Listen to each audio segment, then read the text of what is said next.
Greetings, comrades.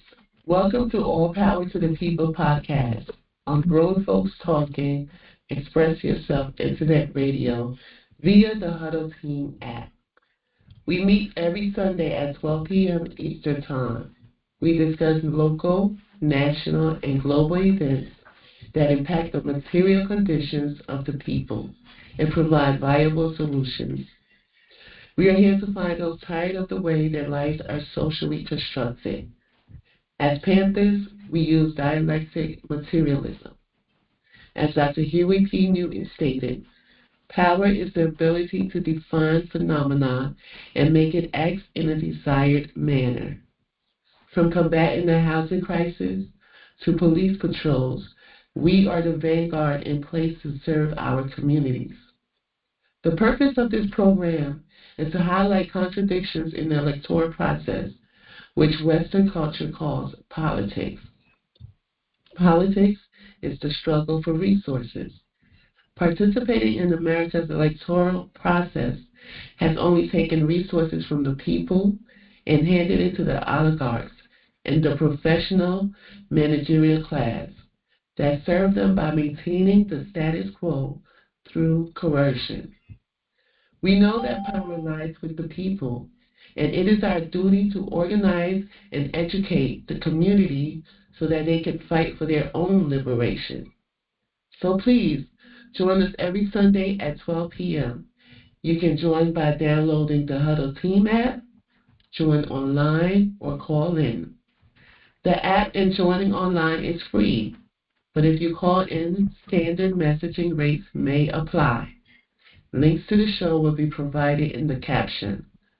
This is General Secretary Patience of the new African Black Panther Party, NABPP North. Greetings, comrades.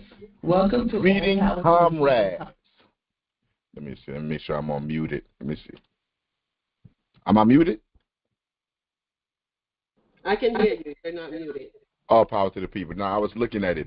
Yo, look at my boy Cord. Yo, my boy Cord up here, the plug. Yo, Cord, what's up, Cord?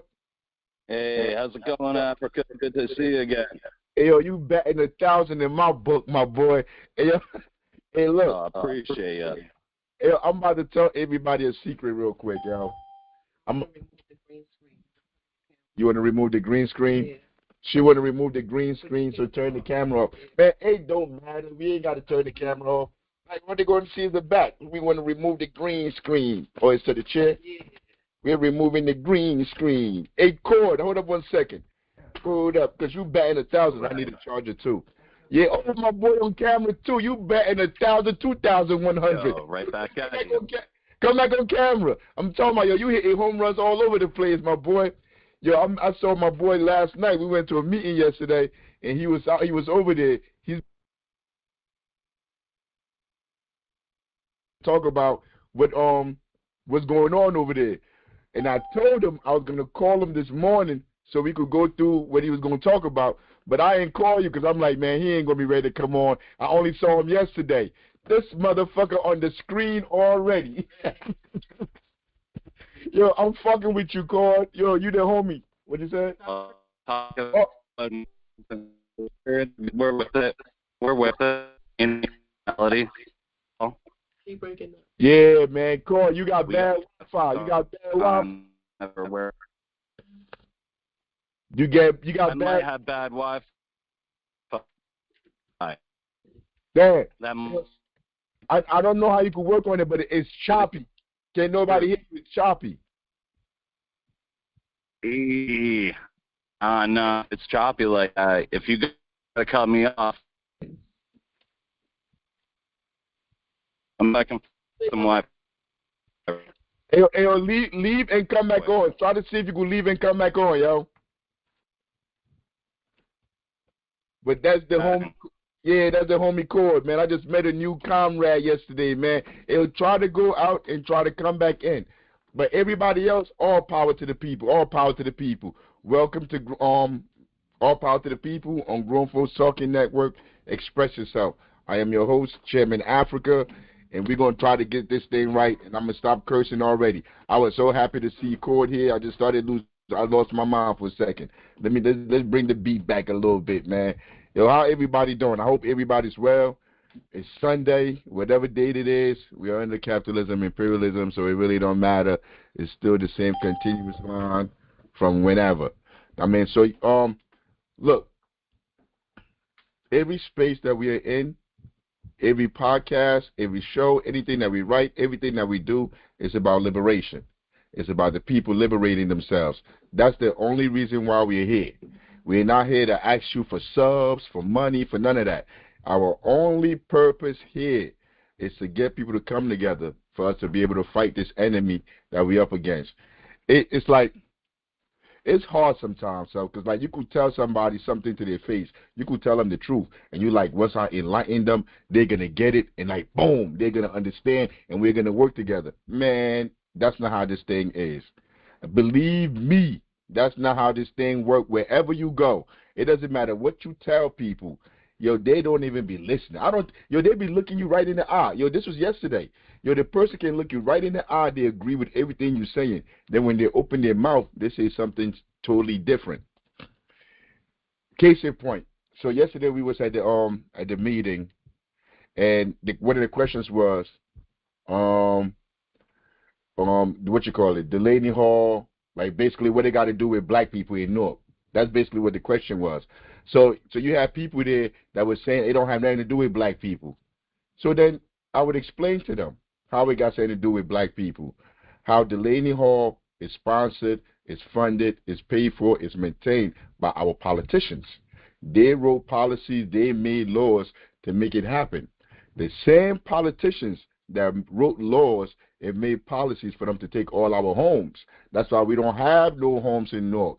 That's why the schools are the worst in the state, because these politicians are making policies to make sure our children are eating the same food that they eat at Delaney Hall, that they eat in prison. You see, I make that argument that it's all what you call it. We're all part of it. It does affect us. It has something to do with us. And then when I'm done speaking, everybody agree, they're nodding their head. Then somebody will be like, yo, I've been black my whole life. The police been brutalizing us. I mean, like, I don't see what me going down to Delaney Hall got to do with anything. What's up? I just explained it to you. The corporations, the elites, the wealthy people are paying politicians to write policies that go against everything that you're doing, that go against you. Like, that's why, see, we can't be everywhere. I can't be at Delaney Hall. That's why I'm happy as hell, like people like Alex and Corda did. And we're supposed to what? We're supposed to support what they're doing there. In fact, I told them last night, when we cook, if you're hungry, call us. We're going to bring you some home-cooked meal. Because most of the people out there, they're not from here. They're probably from somewhere else. Yo, and you know why they're not from here? The immigrants who this is really affected, that are locked up inside there, who are dealing with this like real. It's like it's real for them. They can't go over there, because if they go over there, they're going to lock their dumb asses up too. So now you need people that come from all different places. Yo, Alex, the one that got hit by the car, I don't think we got the video. We're going to try to get the video. We showed it last week. She's from Minnesota.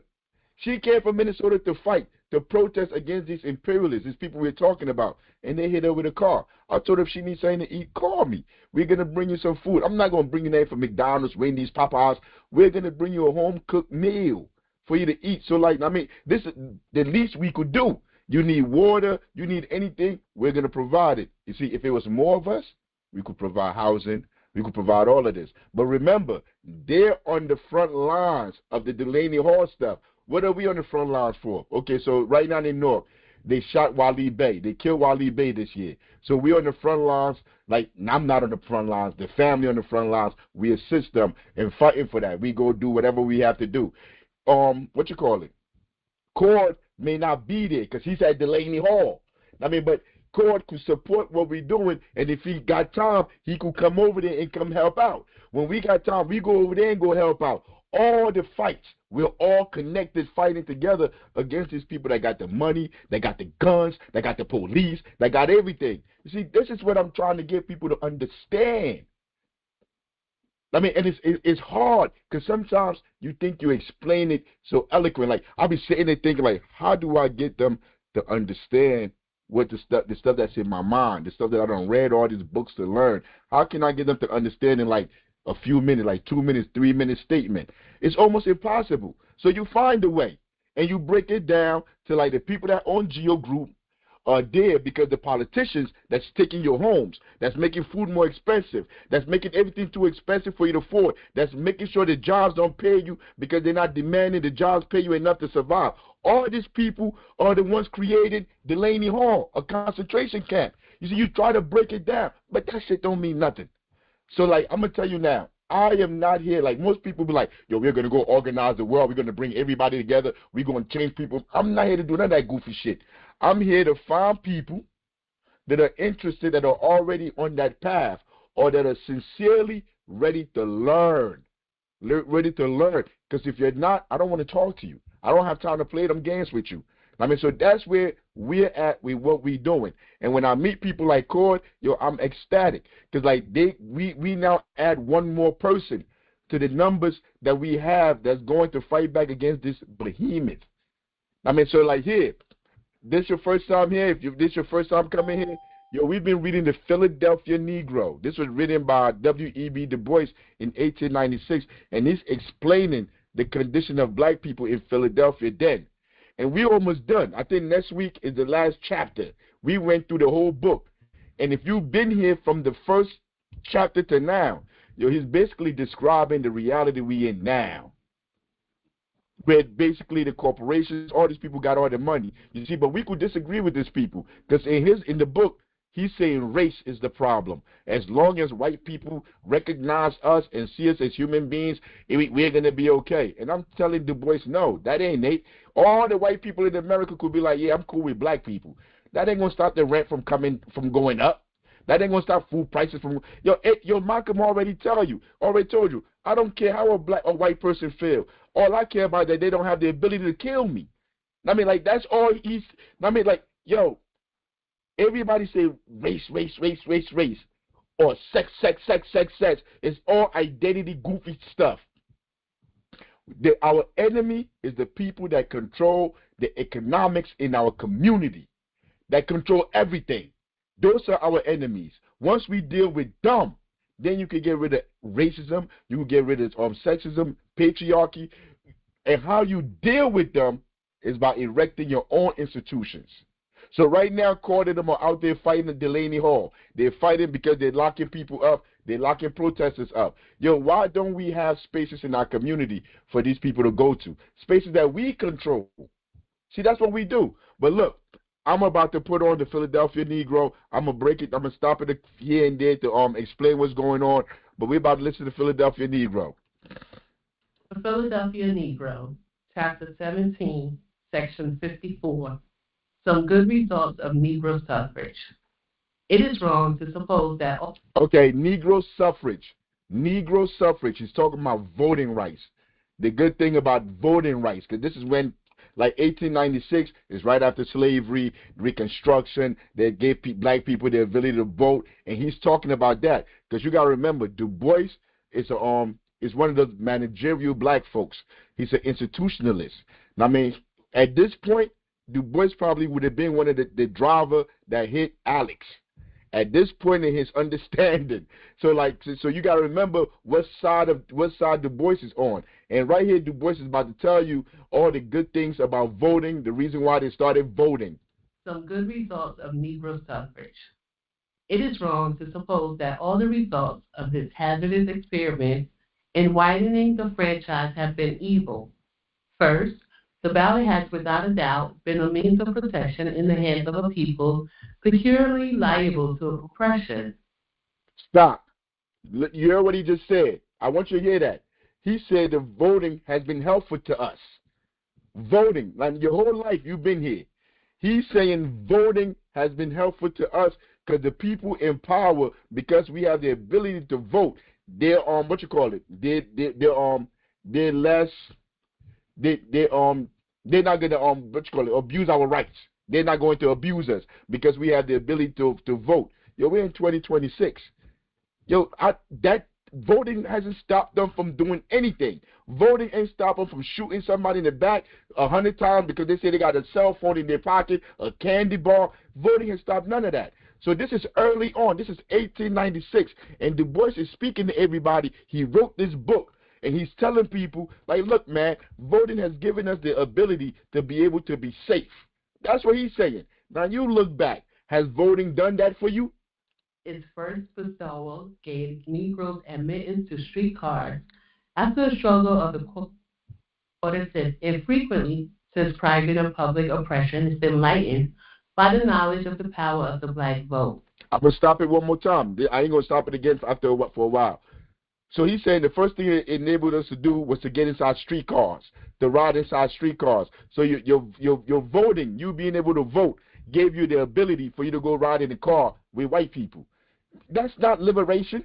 That doesn't change my economics. That doesn't change my rent. That doesn't change what job I can have, what job I can't have. That doesn't change where I could go. It doesn't change nothing. Just that I've been able to ride in the car with on streetcars with white people.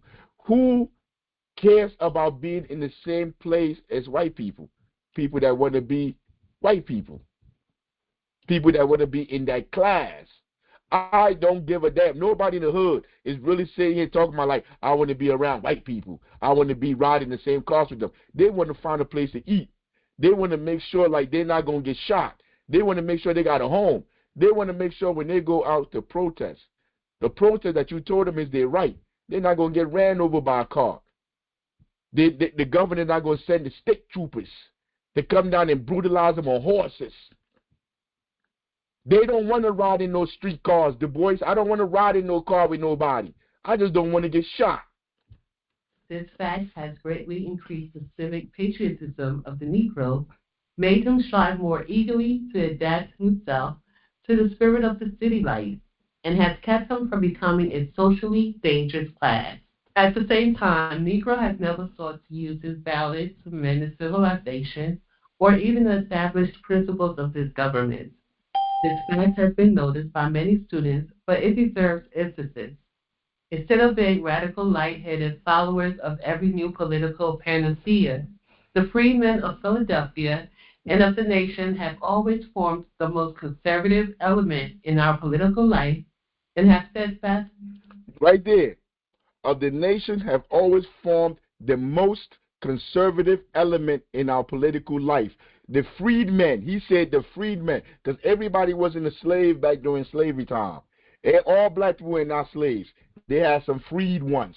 And the freed ones were conservatives. And even after they became free from bondage, the people that made the decisions, because we're in a class war, like Fred Hampton said, we're in a class war, God damn it. That's a quote from Fred Hampton. He didn't say race war. He said we're in a class war, God damn it. And he's telling you, the black people that have been in position to make decisions for us, that pertain to us, all these people being conservative and have steadfastly opposed, go ahead, oppose what? Oppose the schemes of inflationists, socialists, and dreamers. They have opposed these black conservatives, these black people that make decisions for us, like the politicians, like Ras Baraka, like the academics, like all these people. The schemes of inflation, socialists, and dreamers. So their job is to stop what we're trying to do. Because we're the socialists. We're the dreamers that saying, yo, we don't need to live like this. Because you have a vision in your mind that's totally different from what's going on. And you're like, no, this ain't how life's supposed to be. I'm not supposed to work my whole life for a corporation and then die. That's not how this is supposed to work at all. This is what your Du Bois is telling you, that these people, these black people that look like us,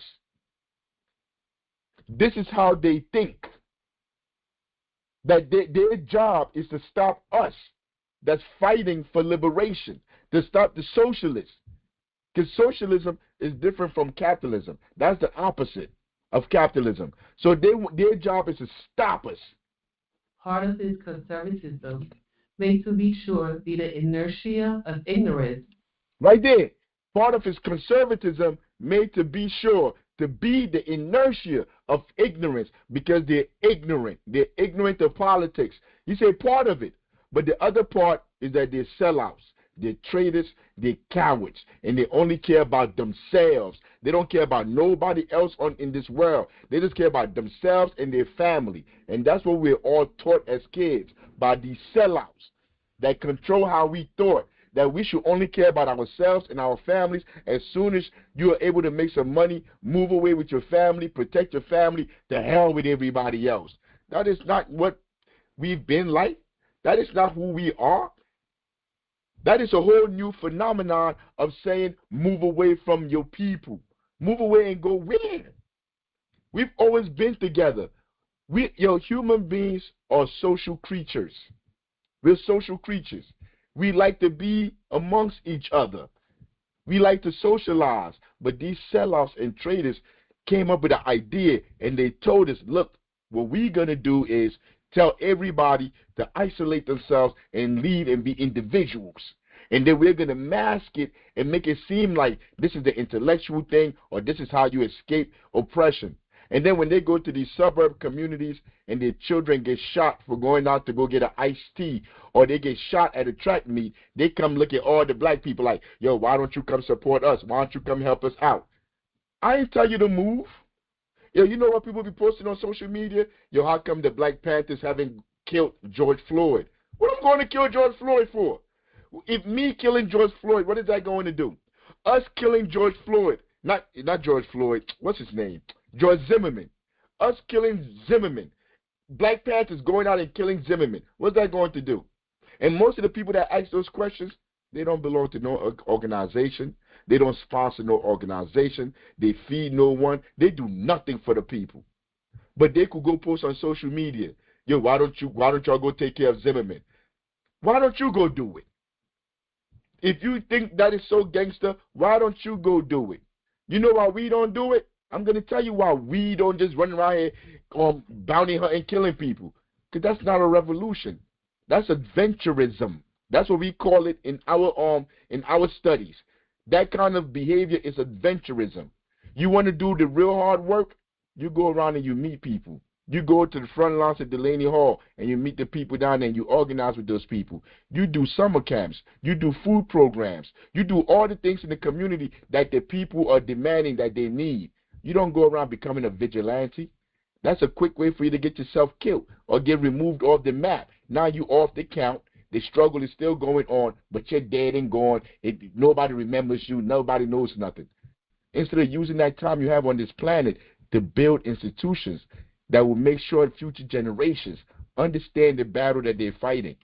But even such inertia must anchor to some well-defined notions as to which it is, and no element of our political life seems better to comprehend the main lines of our social organization than the Negro.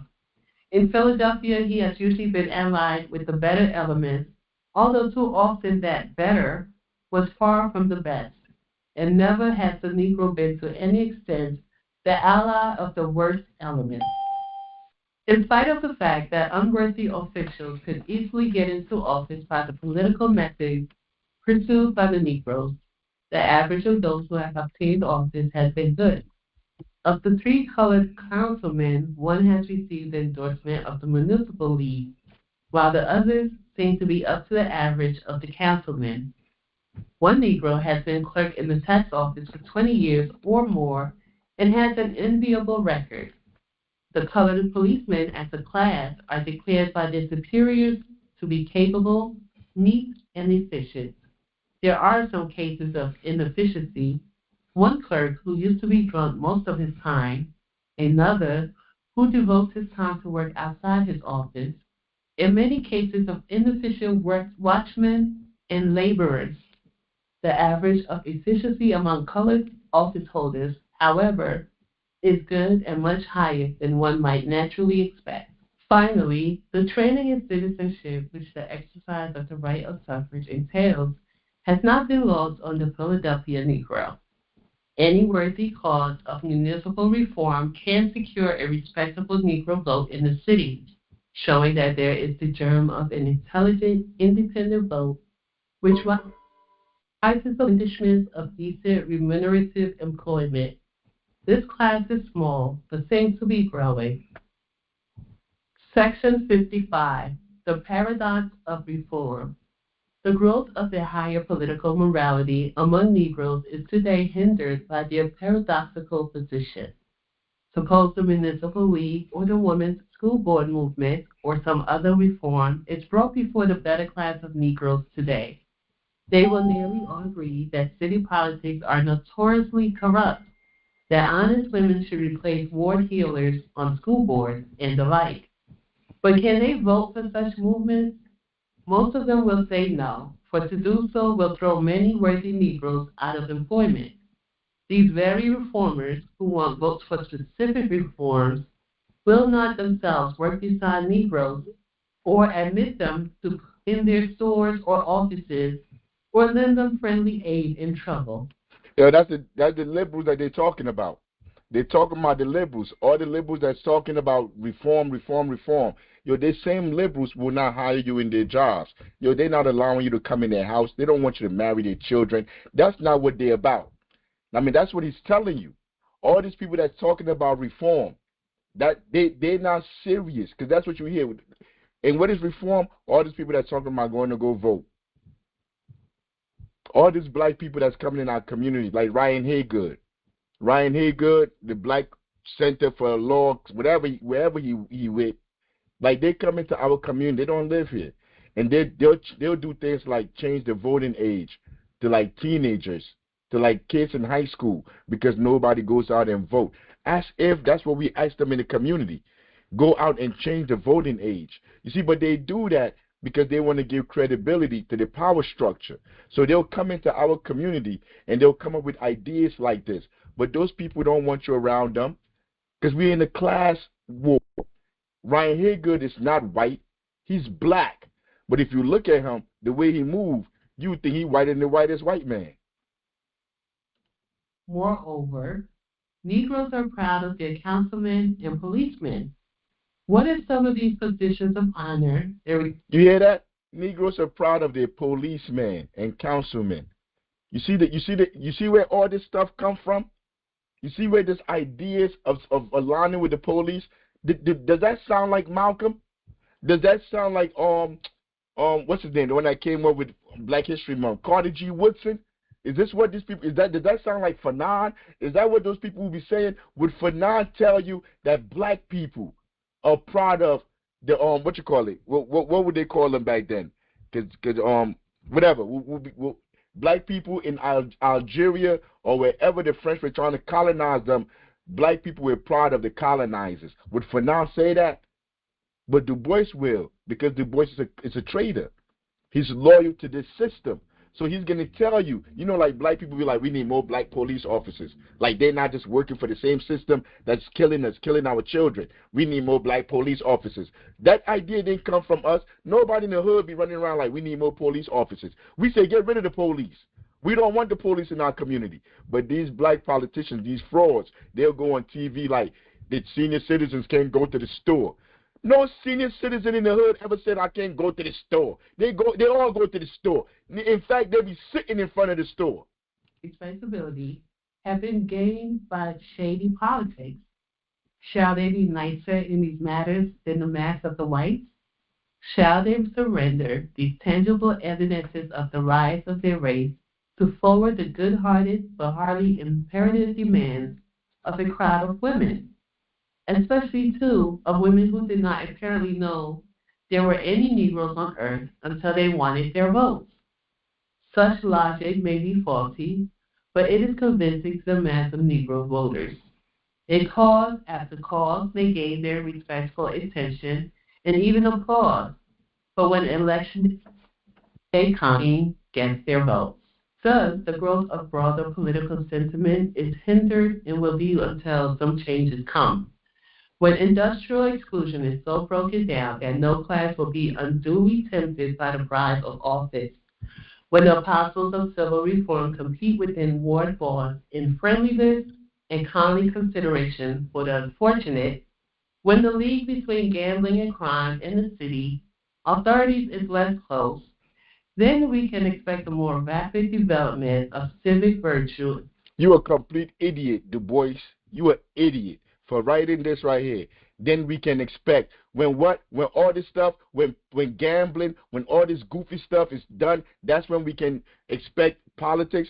Yo, Du Bois is talking and explaining and saying nothing about imperialism, nothing about corporations, nothing about the slave masters that controlled the society back then. Because those slave masters were given reparations. They moved from the slave masters and they became the head of the corporations. They owned the companies that we all worked for, that everybody worked for. You see, but Du Bois is not talking about that. All this goofy issue talking about right here. You see, when you don't have a sociology degree, you don't have a history degree, and you're listening to Du Bois, you don't know the history behind all of this. You're like, yo, this dude is smart. Let me bring this back a little bit. Listen to the goofy stuff he just said. Fortunate.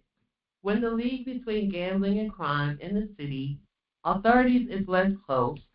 When the league between gambling and crime in the city authorities is less close. So when the gamblers, when the criminals in the society, well, drug dealers now, whatever, chain snatchers, when they're not working with the police no more, when there's a separation, that's when voting and all of this is going to be better. Yo, you an idiot, Du Bois. That's a lie. The police are not here to serve the gang members or to serve the people on the streets committing illegal crimes. They're here to serve the politicians and the imperialists, the people that's in power, that has all the money. If you don't deal with those people, you don't remove. Yo, everybody keeps talking about Israel, Israel, Israel. Yo, Israel is just a name. It's just a name they gave a place. Yo, the people that control Israel is billionaires and millionaires that are funding the genocide. That ain't got nothing to do with Trump. Trump is like the lowest man on the totem pole.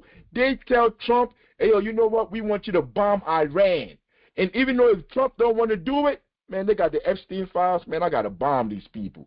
That's how this works. This ain't no individual like you're going to put somebody in there. We got Obama. We got the first black president. Yo, what happened? Black wealth dropped to the lowest it's ever been. Because you know why? This Negro, this black man is going to push policies that the white man couldn't push. And you accept. This black man is going to bomb Africans. And you're going to sit there. I'm talking about the people that got the ability and the platform to speak. Because all of us don't have a voice. These people will sit there with their arms folded and watch Obama go bomb Africa. Watch Obama let the companies get away with stealing our homes. My mother's home was one of the homes that they took in 2008. These people wrote bad policies. They entrapped the people. They scammed people and took their homes. Obama let them slide. And you know what he did? Gave the police more rights. That's what the first black president did. No health care. Everybody talking about Obamacare, Obamacare. You know what Obamacare is? It's charity care. When we used to go to the doctor, when I got shot in front of my mother's house. They came and grabbed me. This was in 2000? They came and grabbed me, threw me inside the ambulance, took me to the hospital. I ain't had no insurance.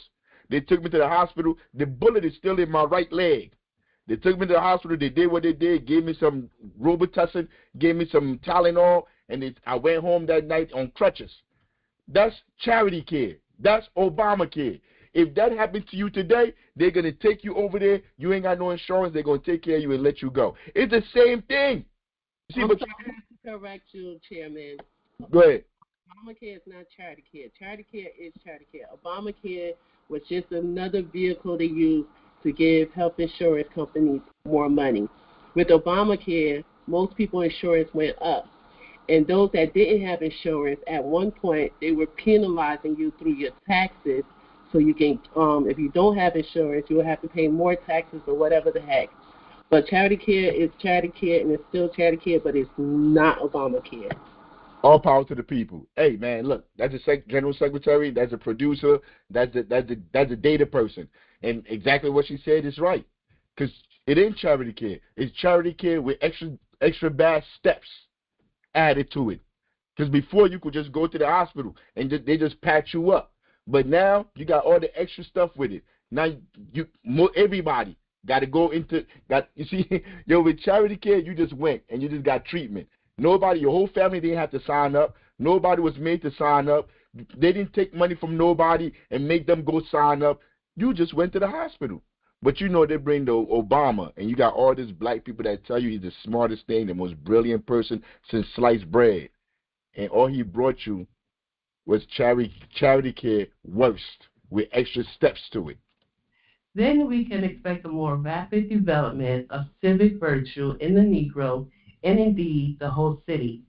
As it is today, the experiment of Negro suffrage, with all its glaring shortcomings, cannot justly be called a failure, but rather, in view of all circumstances, a partial success.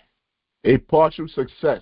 The voting rights is a partial success for the black bourgeoisie, the black middle class, black people that worked in Massa House, because that's where the black middle class came from.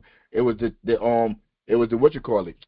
It was the rape babies, the rape babies of the slave master. They had those babies that they impregnated the slaves with. They raped the slaves and they produced these children, and they had them working in the house with them. So these children always wanted to be like their fathers, the slave master. These were the first black people that were free, that were allowed to go out there and own other black people. Those are the people that got success with the with the voting rights bill. Those are the people that you got in Congress, you got them as senators, you got them as mayors, as all these people. That's the black traders. Those are the black sellout class. You always got to have that buffer class to convince the rest of us that if we just go to school and move away from our people, we're going to be okay. You always got them. And that's who he's talking about right there. And those are the ones that's always successful. Now, what percentage of the masses is that? It's a small, minuscule percentage of the masses of us. And then they trot these people out to try to get us to believe that this is a democracy, that our voice means something here. Whatever lacks can justly be charged to those Philadelphians who for 30 years have surrendered their right of political leadership to thieves and tricksters and allowed such teachers to instruct this untutored race in whose hand lay an unfamiliar instrument of civilization. Section 56, the meaning of all of this. Two sorts of answers are usually returned to the bewildered American who asks seriously, what is the Negro problem? The one is straightforward and clear. It is simply this, or simply that, and one simple remedy long enough applied will in time cause it to disappear. The other answer is apt to be hopelessly involved and complex, to indicate no simple panacea, and to end in the somewhat hopeless, there it is, what can we do? Both of these sorts of answers have something of truth in them. The Negro problem, looked at in one way, is what the old world questions of ignorance, poverty, crime, and the dislike of the stranger. On the other hand, it is a mistake to think that attacking each of these questions single-handed without reference to the others will settle the matter. A combination of social problems is far more than a matter of mere addition. The combination itself is a problem. Nevertheless, the Negro problems are not more hopelessly complex than many others have been. Their elements, despite their bewildering complication, can be kept clearly in view. They are, after all, the same difficulty. The question as to how far human intelligence can be trusted and trained, as to whether we must always have the poor with us, as to whether it is possible for the mass of men to attain righteousness on earth, and then to this is added that question of questions. After all, who are men? Is everything featherless biped to be counted a man and a brother? Are all races and types to be joint heirs of the new earth that men have striven to raise in 30 centuries and more? Shall we not swamp civilization in barbarism and drown genius in indulgence? If we seek a mythical humanity, we shall shadow all men. The answer of the early centuries to this puzzle was clear. Those of any nature called men and endowed with rights are few. They are the privileged classes, the well-born, and the accidents of low birth called up by the king. The rest, the rest, the mass of the nation, the people, the mob, are fit to follow, to obey, to dig and delve, but not to think or rule or play the gentleman. Hmm.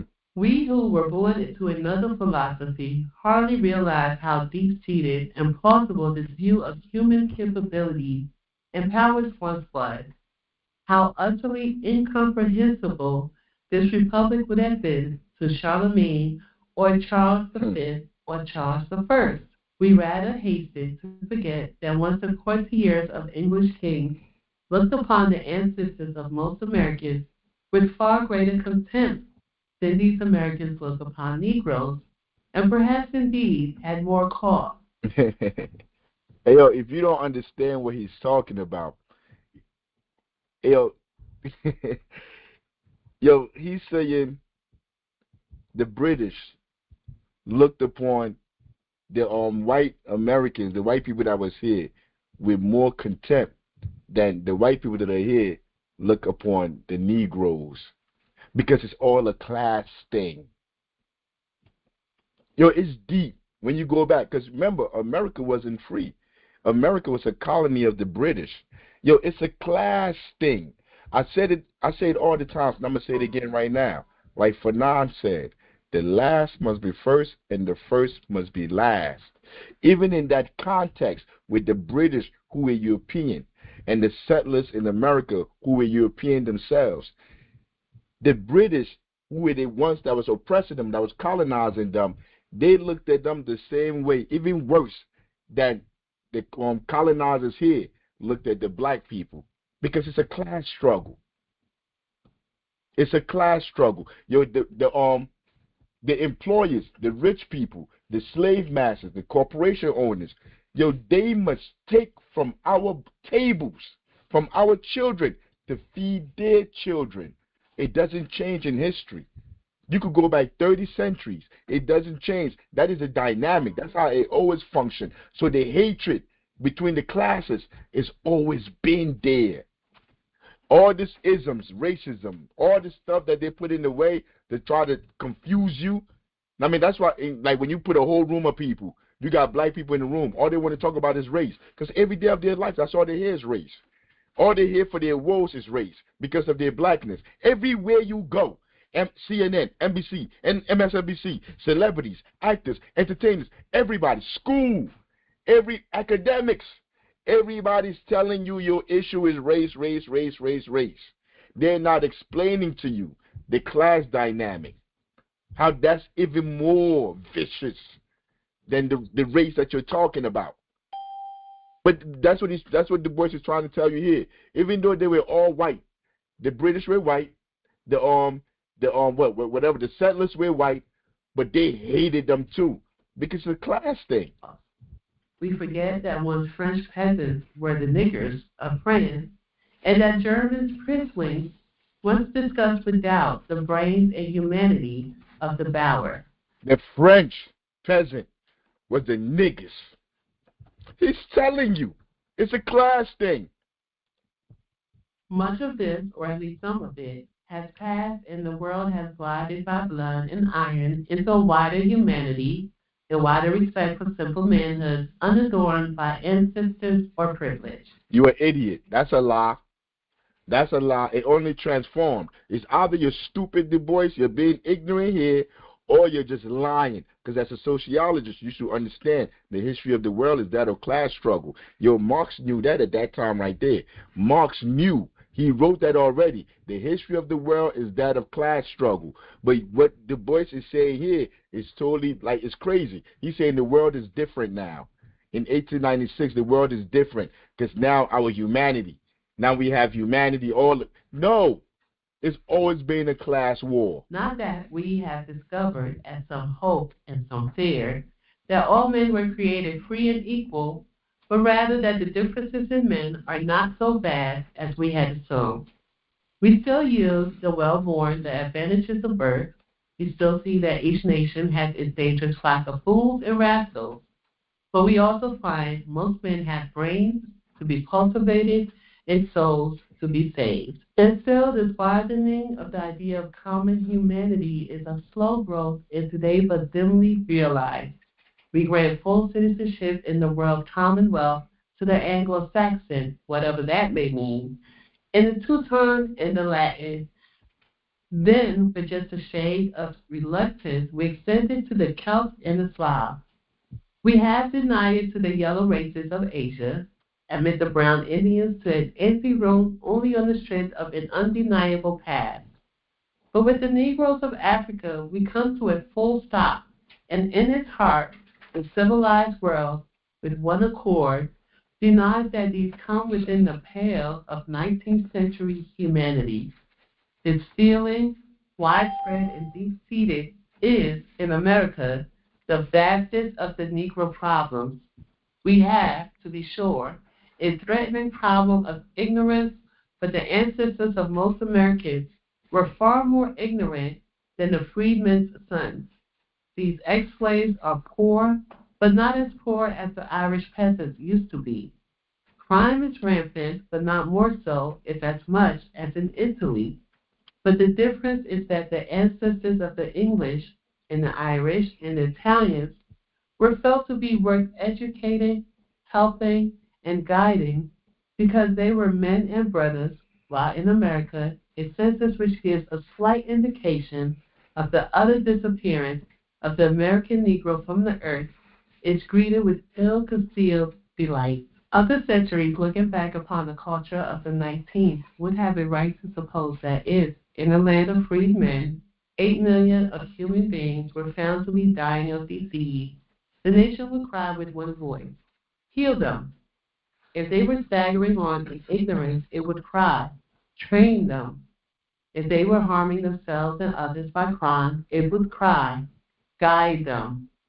And such cries are heard and have been heard in the land, but it was not one voice, and this volume has been ever broken by counter cries and echoes. Let them die, train them like slaves, let them stagger downward. This is the spirit that enters in and complicates all Negro social problems, and this is a problem which only civilization and humanity can successfully solve. Meantime, we have the other problems before us. We have the problems arising from the uniting of so many social questions about one center. In such a situation, we need only to avoid underestimating the difficulties on the one hand and overestimating them on the other. The problems are difficult, extremely difficult, but they are such as the world has conquered before and can conquer again. Moreover, the battle involves more than a mere altruistic interest in an alien people. It is a battle for humanity and human culture. If in the heyday of the greatest of the world's civilization, it is possible for one people ruthlessly to steal another, drag them helpless across the water, enslave them, debauch them, and then slowly murder them by economic and social exclusion until they disappear from the face of the earth. You hear that? You see this strategically how they do it? Economic and social exclusion until they disappear from the face of the earth. It's strategic. What they call it? Asymmetric war? Like there's strategies, there's systematic things that they've done to be able to control our lives. They use the government, they use the laws, the state, they use the police to enforce all this economic and social exclusion strategies to all of us.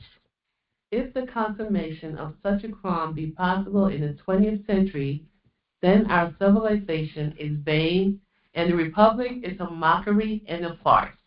America is not a mockery and a farce now. You don't see the president going on TV lying. All the politicians lie. It's on TV. Yo, we could all see the same thing right with our eyes, and they'll come right on TV and lie. They lie about everything. Civilization is vain, and the republic is a mockery and a farce. America is not a farce. Democracy is not a farce. Everybody tell us we're in a democracy. All the politicians, everybody, celebrities, academics tell us we're in a democracy. When we all know this is not a democracy. America is an oligarchy. An oligarchy means the rich control everything. The wealthy control everything. We have no say-so. in anything that's going on in our community, in our schools, or any of these institutions. We have no power in any of them. But this will not be. First, even with the terribly adverse circumstances under which Negroes live. Yeah, this will not be. This will not be. None of this is going to happen. That's what Du Bois is saying. But this will not be. But this will not be first. Even with the terribly diverse circumstances under which the Negro live, what? There is not the slightest likelihood of their dying out. You hear that? The Negro is dead. The Negro don't look to the police, don't support the police. The black people did not support the police. The black people that were brought over on them slave ships that he was just talking about, we understood that we were slaves. We understood that this system was not here to protect us. We understood these schools were not here to teach us. That Negro is dead. The government made sure to kill him with the CIA, FBI, killing Malcolm, killing Fred Hampton, killing George Jackson, killing Fanon, killing what's his name from Ghana, killing all our revolutionaries. They made sure they killed them. A nation that has endured the slave trade, slavery, Reconstruction, the present prejudice 300 years, and under its increasing numbers and efficiency, is not in any immediate danger of extinction, nor is the thought of voluntary or involuntary emigration within the dream of men who forget that there are half as many Negroes in the United States as Spaniards in Spain. If this is be so, then a few plain propositions may be laid down as axiomatic. 1. The Negro is here to stay. 2. It is to the advantage of all, both black and white, that every Negro should make the best of himself. This is wrong. Like, 1, the Negro is here to stay. The Negro is not here to stay. If Frantz Fanon told you in Black Skin, White Mask, the only hope for the Negro is to be white. Your future is to be white. Why did Fanon say that? Because when you go to their schools, when you go to their institutions, they train you to think like them. And how the mind moves is how the body moves. It's really basic.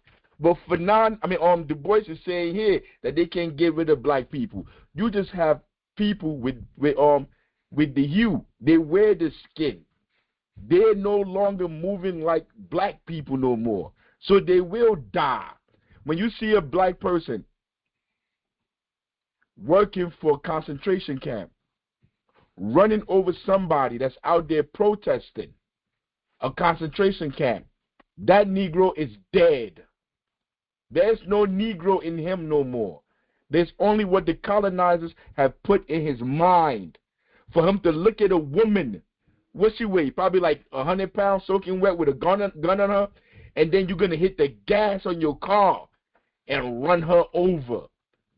That Negro is dead. There's no Negro there. That is an empty vessel, Du Bois. 3. It is the duty of the Negro to raise himself by every effort to the standards of modern civilization and not to lower those. Yeah, well, I agree with him there. It is up to us. That's the only thing I agree with him. It is up to us to uplift ourselves. How do we do that?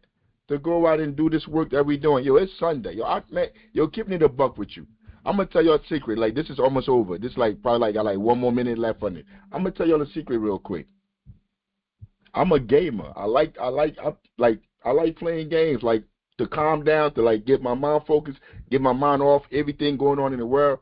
I play the video game because when I'm playing the game, I have to focus on the game. So if I'm focusing on the game, I'm not thinking about all the other stuff that be going on in my mind, all the stuff I got to do.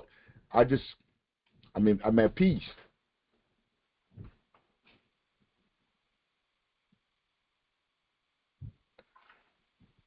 Standards in any degree. 4. It is the duty of white people to guard their civilization against debauchment by themselves or others. But in order to do this, it is not necessary to hinder and retard the efforts of an earnest people to rise, simply because they lack faith in the ability of that people. So white people are gonna go out and go organize white people and get white people to understand like what they're doing is. Hey yo, like that's like me going out to go organize black people to get black people. That's not how none of this is done. None of this is done like this. What Du Bois is saying right now is historical. You cannot find no people ever liberating themselves doing any of this goofy stuff he's doing. Your oppressors will never vote you, like allow you to vote your way out of your oppression. Like that's not how imperialism works. That's not how capitalism works. You could vote your way out of paying rent. Like what's wrong with you? 5. With these duties in mind, and with the spirit of self-help, mutual aid, and cooperation, the two races should strive side by side to realize the ideals of the Republic and make this truly a land of equal opportunity for all men. Republic. Do you know what the Republic is? You see, this is why I said Du Bois is a scumbag. Du Bois is not stupid. Du Bois knows what a republic is. When they say a republic, that means the wealthy make the decisions for the masses of the people. Google republic. You got a smartphone. What is a republic? Du Bois went to school in Germany. Germany supposed to have had the best schools back then. He went to the best schools. Look what he just said to end this chapter right here. Republic and make this truly a land. So he's saying white people should get rid of their anger and their hatred and their racism, and black people should, like, I don't know what black people should do, but white people should get rid of their hatred and racism, and we are going to all live in a kumbaya world, even though we live in a republic, which he has stated, which a republic means the wealthy get to make all the policy decisions, get to make all the decisions for the rest of us. This is in 1896. I would have told Du Bois in 1896, if I knew what a republic was, I would have told Du Bois, but Du Bois, though, like, you think billionaires and millionaires that's living off us, that's making money off us, like, you think we should really let them make decisions on our future, our lives, our children's future? You think that's what we should do, Du Bois? I'm like, bro, you bugging right here with this line. This don't make no sense. Like, you sound crazy right here. Before that, he talked about mutual aid. Why do tax-paying citizens in a powerful country need to do mutual aid? Unless the government didn't look out for them, yeah. Thank you. But Abraham, but like real talk, like when people be saying like, yo, these people are so smart, that, yo, if you read them, if you study them, you can critique what they're saying. Because this is easy, right? Like, this is easy. A republic. Yo, I don't want to live in a republic. If I'm living in a republic, it means I have no rights. It means I got to get mutual aid. Because these republic people are not going to care about me. I mean, so like, my man Ibrahim is out in, where you at? Where you out there by Chicago? Where you at, where you at? Indianapolis. I don't know why that escaped my mind, man. Indianapolis coach, man. I do fantasy football too. I'm gonna be drafting the running back Taylor this year. I think the running back and the tight end. I might go for the running back and the tight end. Man, I don't care. You don't care. But the people that do fantasy football, they care. I'm going to have a fantasy football break. Yo, you hear the haters in the back talking about nobody care. Nobody care about your dumb videos you be watching on the internet. Nobody care about Tetris. How about that? Because, like, I play video games. I play FIFA. She played Tetris.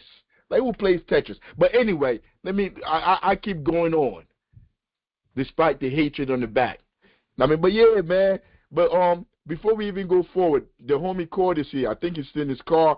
He's sitting in his car. He's down at Delaney Hall. Like I was saying, my man from Indianapolis, and like we try to get this information out to people that's all around the country. That's people that listen from everywhere, so they know what's actually going on. So yesterday we went to an event, like talking about Delaney Hall in the city of Newark, and Comrade came on their Cord. Yo, he's out there every day. He's out there protesting every day. Like, these are the people that I respect. I have more respect for people like him than any politician. I have more respect for people like him than a Jay-Z, than any of these people that we celebrate in our communities, because they would never put their life on the line to help anybody. Hey, Cord, you there?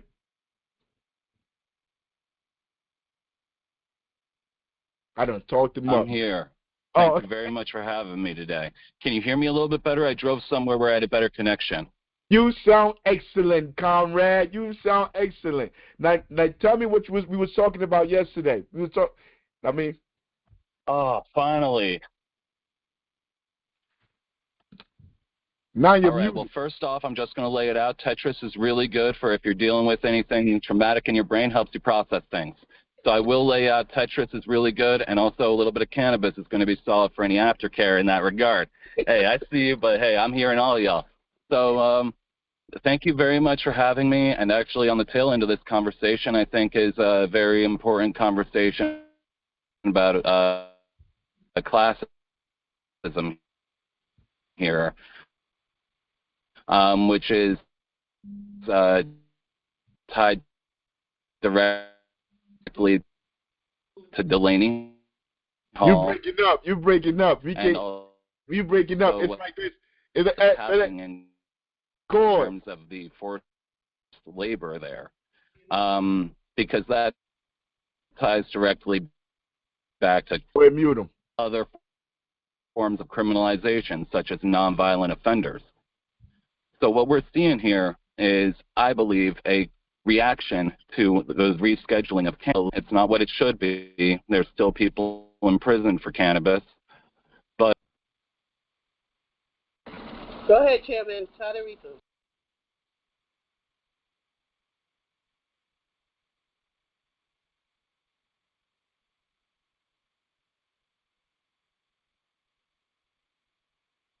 General Secretary, try to call Cord. Tell him his stuff is forced labor conditions that are happening in the prison industrial complex. Yeah, he's still talking. He can't hear us. 1 second, y'all. 1 second. Let me tell Cord we can't hear him. Let me tell Cord we can't hear him. Nah, cause like, yo, I really want you to hear what he has to say, cause there are things that you're not going to understand. Can everybody hear me? Captain Patience, you can hear me? Yeah, we can hear you. Yeah, yo, there's a lot of things going on there that you're not gonna know unless you're talking to people on the front lines. And like, yo, over there where they at, there's no Wi-Fi. I think the government, ICE, all these people are trying to block their Wi-Fi so they can talk, they can get messages out from there. I mean, but like he probably got to, I don't know how we're going to do it, but he's going to have to go far away from there for him to be able to get on. Like, I've been trying to bring people on every Sunday that are there, but it's been hard. I don't want to jump the gun with what he want to say, so we're going to be back, and I'm going to let him talk. Matter of fact, on Wednesday, we're on YouTube. On Wednesday, we're on YouTube. We're on YouTube at 7:30 Wednesday. And if you come on there, I'm gonna have Alex, the one that was ran over by a black dude in Newark. Dude worked for Geo Group and he ran her over. But I'm gonna have her on the show on Wednesday. So if you come, like, I'll try to put it together. But I apologize. But staying with. All right, try that. But so he's gonna try to call in. She's getting him the number. He's gonna call in. But we're gonna try to move on while he's coming. So remember, we just listening to Du Bois. We just spent this time listening to this chapter of Du Bois, was chapter 17, and Du Bois was talking about the voting, how voting was gonna be able to do this, do that. So what I got for you today? Check this out. Yo, like then this was in 1896. In 2000, I think 2012 or something. Whenever they came up with this study, it's America and Oligarchy, which basically dismisses everything. This dismisses everything Du Bois just said. Because if the vote don't matter, if our votes don't count, the point of voting is useless. And I could have told him this in 1896 when he put that word republic up there. Listen to what Chink Ugar, like, and Chink is a liberal. Chink Ugar is a liberal. He's an admitted liberal. I'm sure he would admit it to you. He's no revolutionary. He's no Panther. He's no Marxist. He's no socialist. He's actually a conservative. He's a union buster. Listen to what this rich union buster has to say about America democracy. So a question has arisen, are we still a democracy? Well, the guy who actually asked that question is me, because I keep talking about how money has corrupted our politics, and that at the national level, we don't really have a functioning democracy anymore because our politicians aren't listening to us. Well, that's my opinion based on all the different stories that I've covered over the last 17, 18 years of covering politics. But now, some Princeton researchers, Martin Gillens and Benjamin Page, actually went back and did a... Princeton researchers, Martin Gillis and Benjamin Page, they went back and did a study. So as a scientist, if you want to have an analysis, you have to go do a study where you gather the evidence, you test the evidence, and you see what comes out, and then you gather all that stuff together to be able to make an analysis, to be able to have a theory. Because after you make all of that, whatever your answer is, whatever you come up with at the end, that's your theory.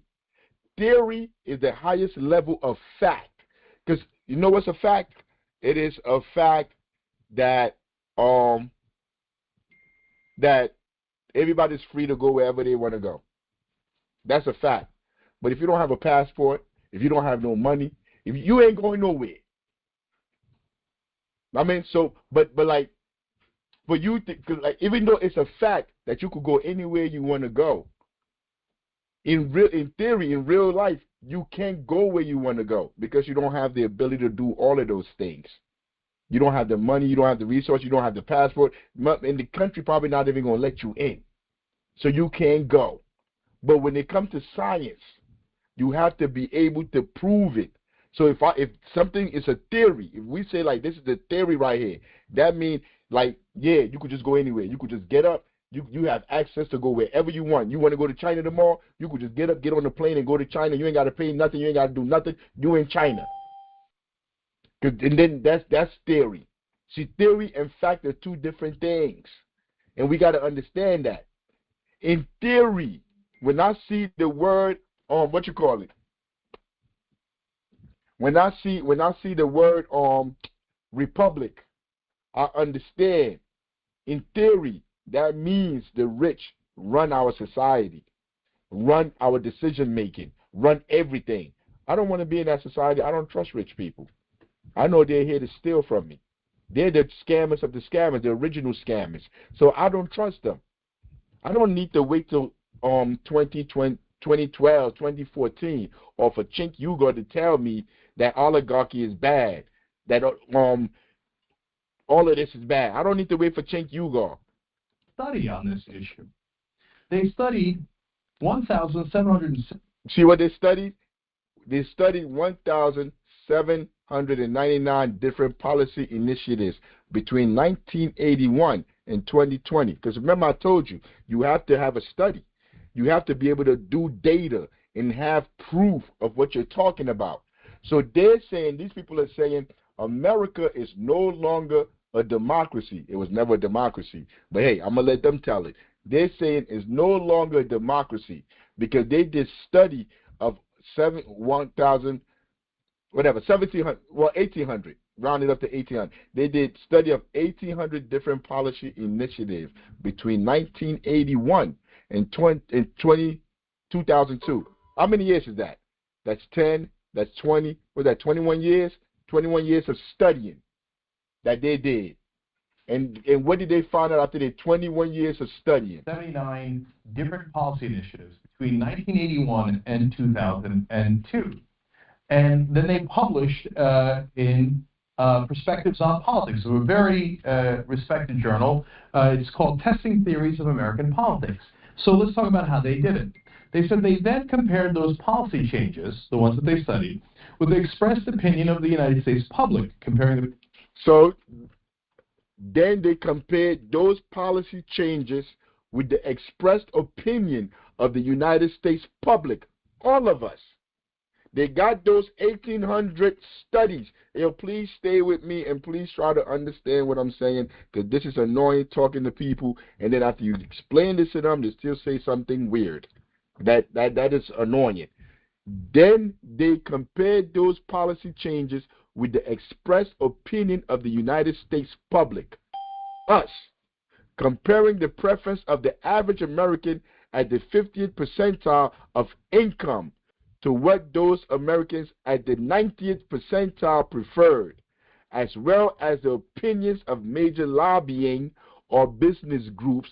These are scammers. I mean, that's what these people are. Lobbying is scamming and bribing politicians, as well as the opinions of major lobbying or business groups. The preference of the average American at the 50th percentile of income to what those Americans at the 90th percentile preferred, as well as the opinions of major lobbying or business groups. So now this is a really interesting way of doing it. They take an issue, they see which way did it go in the voting, right? And then they say, all right, at the time, what was the public opinion poll on the 50th percentile? And then the top 10%, and then lobbyists and business groups. So let's take one. That would be healthcare. Everybody get healthcare. Free healthcare for everybody. So like 90% of the people in America like, yeah, we should all get healthcare. Or you know what? 90% of the people in America would be like, yeah, we should all be making more money. Or you know what? 90% of the people in America should be like, yeah, nobody should be homeless. We should have places for homeless people to be. Yeah, you shouldn't be locking people up for drugs. You shouldn't be throwing 90. They're gonna put it. Listen to this. I'm on pins and needles. I'm reading the beginning of this story to see how it turned out. I know how it turned out. I have bad news for you guys. Quote, the preferences of the average American appear to have only a minuscule, near zero, statistically non-significant impact upon public policy. What you voting for? What you vote? I want to throw this lighter at Du Bois right now.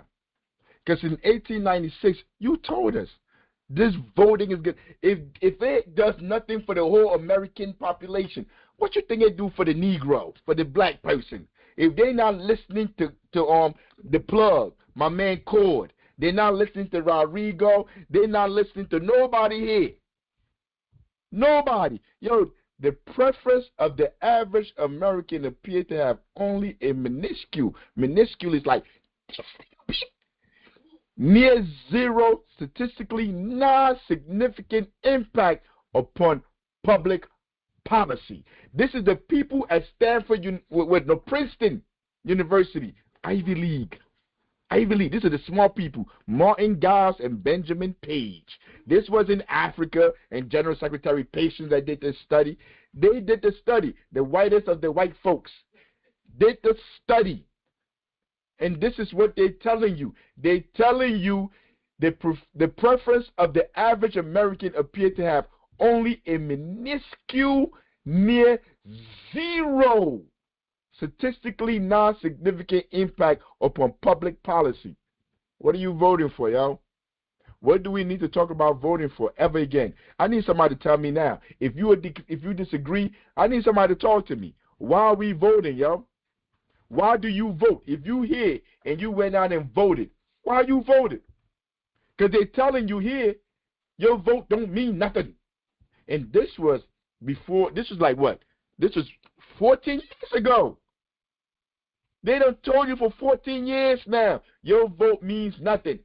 Why are you voting? I need that person. You see, but they'll never come on here. These liberals, these people that vote, will never come on here to have this debate, to have this conversation and tell us why they vote, even though their voting don't do anything. Because you live in a republic, dummy. In a republic, in an oligarchy, you cannot have democracy. Your vote don't count. Your vote don't count because they rigged the machine. They rigged the votes. They rig how you can be on the ballot. They rig who can be on the ballot. They rig how you can get on the ballot. They rig like they make it about money. You got to have a certain amount of money for you to run. But if anybody want to tell me out there, if anybody want to give me a reason, please explain to me why you vote. Why are you going out to vote? Because we say here, go ahead. Yes. First of all, I thank you for your program and for your clarity. The reason why people vote is because voting is a weapon. It's a weapon in which you are basically trained conditioned to in thinking that your vote counts. And as long as you think your vote counts, it serves their purpose. Number one, if you knew that every time you went to vote in the past, 100 and whatever years, that you did not have the power to change anything, then they would have to do one thing to you: remove you, okay, send you back where you came from, or kill you. It comes up to the same results. They are still in control. So when you hear about, go out and vote, then ask yourself, you have a black caucus, all right? What in the world have they done for you? Do you know who they are? Have you ever called them on the floor and asked them? Have you ever called out their names and said, what have you done for me lately? What have you done for me, period? So the bottom line is, people go out here to vote because it's satisfied they have a crack addiction. Okay? All power to the people. Nah, you're 100% correct. That you told no lies. Ibrahim, you wanted to say something? Yeah, I'm not anti-voting, but why not? Because you a smart. Hold on, you a smart brother. Read the statement again and tell me why you're not anti-voting. No. Read the statement. I want to hear you read it. Read the statement. Like, lean on me. The preference of the average American appears to have only a minuscule, near zero, statistically non-significant impact upon public policy. Stop. Now tell me why you're not against voting. No. I'm not anti-voting, but I'm not pro-voting as well. If you don't vote, they'll purge you from the roll, and then you may have other rights end up being taken away as well. You have no rights. You have no rights that these people are bound to respect. Voting is an illusion. We have no rights. Everything. So the thing is, like, my issue is with, like, voting being an end-all, be-all, right? When voting is like one spoke in the whole political. I'm not letting you get away with it. They're telling you it's not a spoke. They're telling you the preferences of the average American. But, like, there's a long thing to getting up to them. Like, I remember one time I took my nephew out to, like, try to teach him how to play basketball. And he wasn't listening to anything I was trying to tell him. He just wanted to do what he wanted to do and put the ball in the basket. I'm like, yeah, we done here. When it comes to voting, you see this from the Democratic Party and the Republican Party, right? The Democrats put out a whole bunch of get out the vote, and they just want you to go vote, and they already set the agenda. Politics is about, like, politics start with organizing around the issues that you believe in. Somehow we skip all of these other steps that's way more important, and we just end up at voting. Voting is like number, like, 6 or 7, and it's not important if you don't do all the other things, right? But how is voting? No. I'm not letting you get away with this. How is voting number 6 or 7 when it does nothing? No. What I'm saying is that if you did it the right way, right? If you assessed your communities and looked at what issues you had going on in your community, and you organized the people around it, and you ran candidates, and you was able to, like, actually put things on the agenda, then you showed up and vote. See, what happens is we get told just go out there and vote. No. Nope. You're not getting out of here like that, my boy. I ain't late because I love you. I love you. If I got all the people, let's say I got 1,000% of the people in North to go out and vote. These people are telling you the preferences that we have, what we want, appear to have only a minuscule, near zero chance of even happening. That's what they're saying. If everybody voted. So I'm asking you again. They're saying Even if you did what you did, if I went out and I organized the whole city, all the black people, yo, we're going to go vote for local control. We're going to take over the school system. We're going to take over all of that. They're telling you right here, you have a zero chance. So but what you're that's what I'm trying to understand. If we have a zero chance or minuscule chance of anything happening, what is the point? I think you've seen it during Reconstruction where people use the political apparatus to do things the right way. They organize first. No, I didn't. No, I didn't. I didn't see that then. I saw a bunch of Uncle Toms that were in positions of power that lined their pockets, and the masses of the people, black people then, still suffered. That's what I've seen through Reconstruction. And everything that Du Bois and all these Uncle Toms wrote about Reconstruction was for dumb. It didn't do anything for the masses of the people. Even Reconstruction then, and I'm not just talking about in America, I'm talking about in Africa too, where all these countries, these flag nations, where they're able to vote. Not even Ibrahim Touré. I'm talking about him too, because when you listen to him, he just want to be the black person that's in charge of the money, the wealth, the power, to control, to dictate. He wants companies and corporations to come in to that country to do business. He's not talking about giving power to the people. And I'm going to look at it again. Near zero. Minuscule, near zero. Statistically non-significant impact upon public policy. And I want to give an example. You talked about last week. The people voted to not have the data center come to their town. Yeah. And they voted like 3,000 times and they passed, but the city council still went ahead. Yo, so she's giving an example of last week, right? We was talking about the people that didn't want the data center in their community. People just show up to vote. Like nobody, and that's because we in this rat race and everybody's trying to pay rent. So people don't feel like they got the time to organize and really impact their community. What happens is that everybody's just on their day-to-day working. Then there's something like, hey, there's a data center coming into our community. It's going to be harmful. It's going to suck up all the water. It's probably going to let a lot of toxins out to the community. People show up to vote yay or nay. Your politician is already bought and sold. Your politician isn't part of the organizing community that you come from. You may not even be a part of the organizing community. A lot of the times, when I go down to City Hall, we show up at City Hall, there's people that's pro and there's people that's against. And a lot of these people are just not organized. It's reactionary, right? You heard something and you want to do something about it, and the way that we've been taught is just to vote. Nobody says go organize. Nobody says you gotta not vote for the agenda that's there. You have to create the agenda. And that may be years in the making before you even get to the ballot box. Now it's just go vote, put on your I voted sticker. It's cathartic. You feel better about yourself, and then go home, win or lose. I ain't letting you get away with it. So let's say me and you live in North, and we all get together, and we're like, yeah, we don't like what they're teaching our children in school.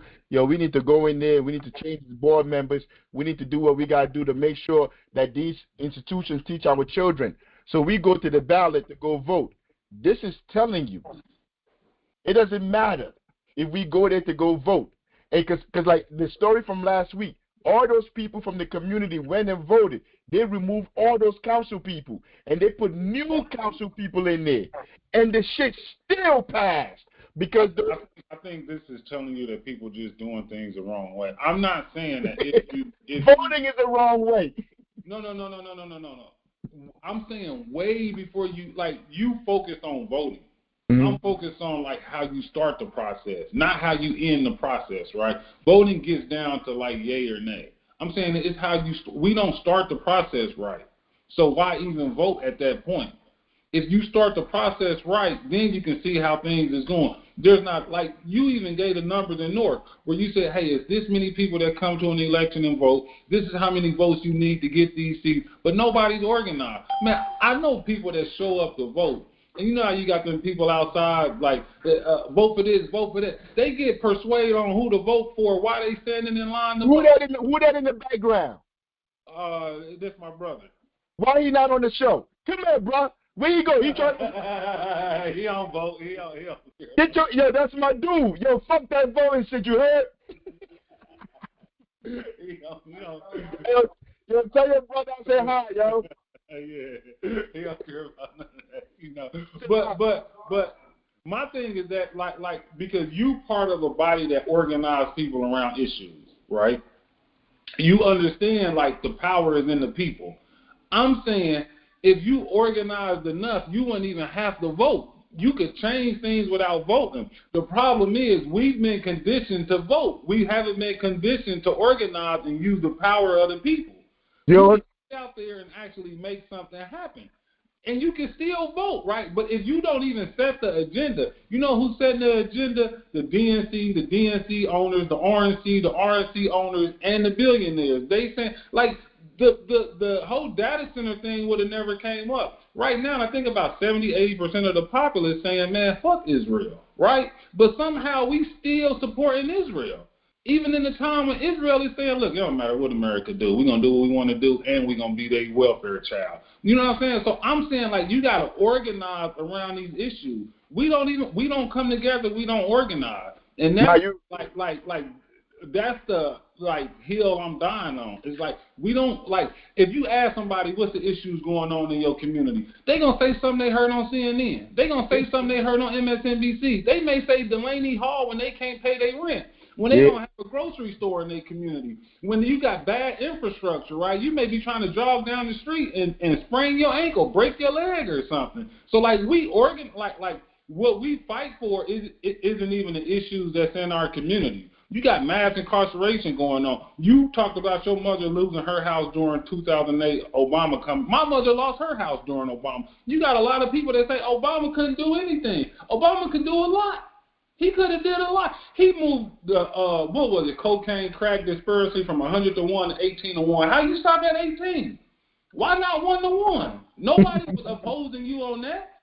But look though, we going table that on that right there. We had a good point. So I'm gonna take that right there, man, and tell your brother, man, I want him on the show next time, man. We gotta chop it up. But let me finish with the Young Turk. But you're 100% correct. Yo, we're not in our community organizing. Yo, that's why when we come here, yo, I'm happy you're here every week. Yo, you said you bring your son down to the camp. Yo, I can't wait, bro. I mean, I can't wait for you to come down here. Because that's the whole point of all of this. Us reaching each other, talking. Hey, yo, you know what I really want to do, Ibrahim? I want us to get together, and I want us to open up a business out in Indianapolis. You get like 2-3 people, and I get a couple of people, and we open up a business out there. I mean, so like we build institutions all around the country that would take care of us. Because when people start seeing that, they're going to want to join. They want to be a part of it. But let me go back to the Young Turks. Let them finish out. But remember what he just said. The preferences of the average American appear to have only a minuscule, near zero, statistically non-significant impact upon public policy. So your vote don't mean nothing. That's what he's saying right there. That is devastating. Yeah, it is. Now, remember, this is before Citizens United. It's certainly before McCutcheon. And remember that we started talking about money in politics, and we started talking about Wolfpack before Citizens United. That's because, as I've told you on this show many times, the two devastating cases actually came in 1976 and 1978. Buckley v. Vallejo, where they said money is speech, and 78, where they said corporations have First Amendment rights and can spend money in politics. Who said that? Who said corporations who spend human beings? They can spend money in politics. Yo, it's the politicians, it's the judges, it's all these people that are paid to construct the society that got you feeling like you can't even do it no more. That got you feeling the way you feeling hopeless. There are people that's doing it. He's telling you, and he's talking about the wolf pack. Don't listen to him, because he's talking about coming up with a pack to put people like him in office. You see, this is what these people do. These charlatans, these scammers. So now, yo, what we're going to do is create a pack where you're going to put me in office, and I'm going to change everything. Yo, if you voted for me, if you voted for Africa, for me to go to city hall to be the mayor, there's absolutely nothing I can do for you. Absolutely nothing. I can't write no laws or pass anything that's going to save you. Because the people that put me in that office, the people that got me in that office will kill me or will have me in jail for raping somebody. They will find a way to get rid of me. Or even if I pass it, they will veto it. They will put another person in position of power. This is the reality we're living in. So if you can't put me in there, and I love you so much, yo, I love the people so much, I have given my life to you. Yo, I have 3 degrees. You know what I be thinking about on my downtime while I be playing the game? Yo, what am I going to do when I'm 60, 70, 80 years old? I have dedicated my life to the struggle, but I don't have no life insurance. I don't have nothing coming in. How am I going to survive? But even though I have 3 degrees, and I could have been working at City Hall making 100, 200 grand a year, I could be working a lot of different places. But if I'm working there, I can't have the basketball program. I can't have the food program. I can't do all these programs. I can't go to all these different places. I can't travel around the country to be everywhere where there's something going on to try to organize people. So I made that sacrifice. I committed that class suicide, where I'm not going to be living in the suburb. I'm not going to be driving the fancy cars. I'm not going to be wearing expensive stuff. I mean, I'm going to just fight for the liberation of the people. I have made that sacrifice. It's deep. But this is what I think about in my downtime. And even if you put me in office, I can't do nothing for you. Because you put me in, they got council members that they own. They got other mayors that they own. They got Congress people that they own. They got senators that they own. All of these people will vamp down on me. They remove me because they are all capitalists. Just like a Mandani.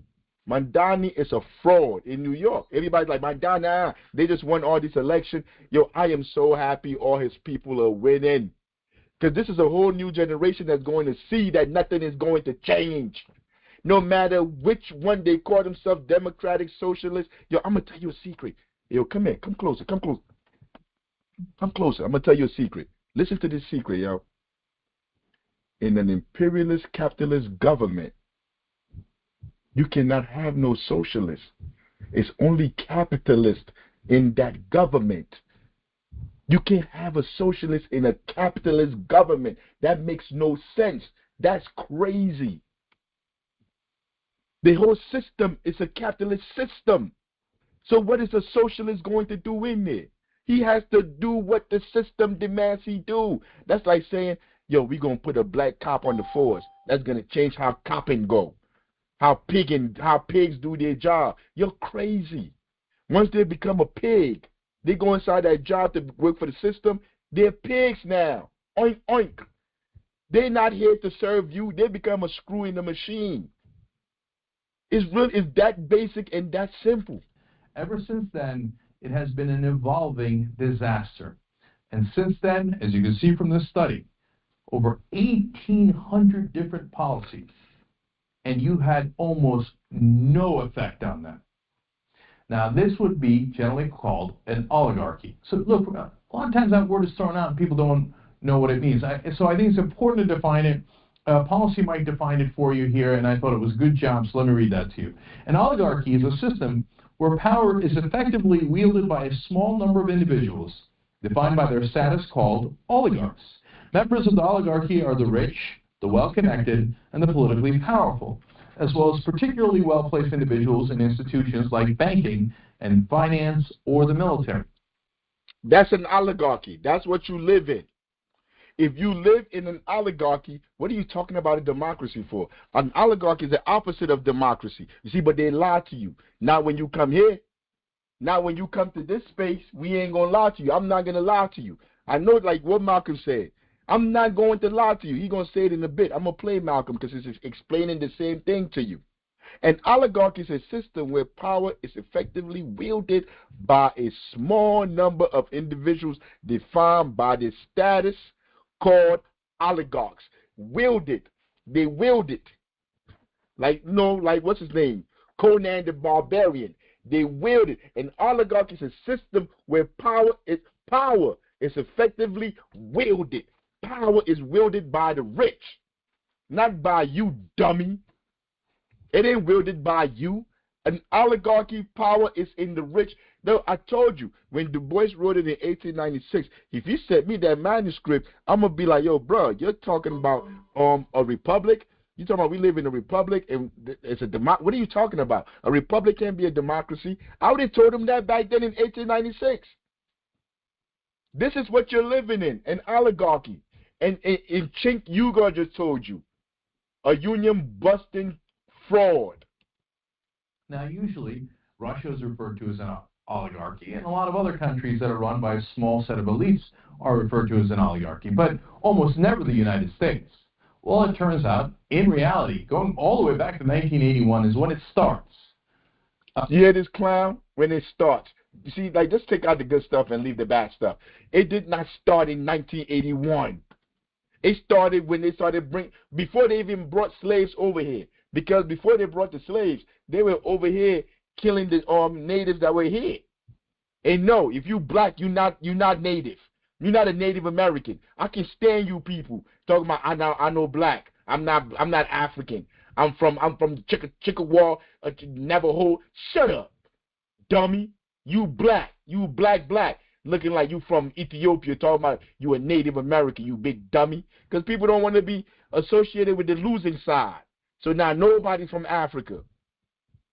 But the oligarchy been before that. Before slavery time, before they was bringing people on the shores, they had kings and queens. Kings and queens that said they got their power from God. God made them king and queens. So they had to sleep with their children, their daughters, and their sons to produce generations of disgusting. You see, but that king-queen stuff couldn't keep flying forever. So they switched it over to democracy. We, in fact, were run by small elites. And to me, it's not damning of all the rich, right? Your doctor didn't have anything to do with this. Yes, they do. Your doctors, your lawyers, your teachers, you all have something to do with this because you people are in position to maintain the suffering. The doctor don't care about their patients. The doctor only worry about their bank account. So they will tell you to go take a shot when they know you don't need to take that shot because they make money off that. Because if they don't tell you to go take that shot or if they don't give you all this medication, like you go in there like I got high blood pressure. They give you medication to kill your liver, to kill your heart. They give you stuff that straight kill you. They're part of it. Everybody's a part of this system. That's the people that rule this society have created a system where we are negligent in our abuse. The doctor, the rich people, and he's saying all rich people because he's rich. He's a millionaire. So he's saying all rich people. Yes, all rich people. Kill the rich. Oprah didn't have anything to do with it. Yes, she did, dummy. It's people who are politically powerful. You know how much land Oprah owned in Hawaii? Oprah in Hawaii taking land from the native Hawaiian people over there. That's what Oprah is doing over there. That's just a little smidget of the crimes that devil has committed against our people her whole life. Oprah didn't do anything because Oprah is in his class.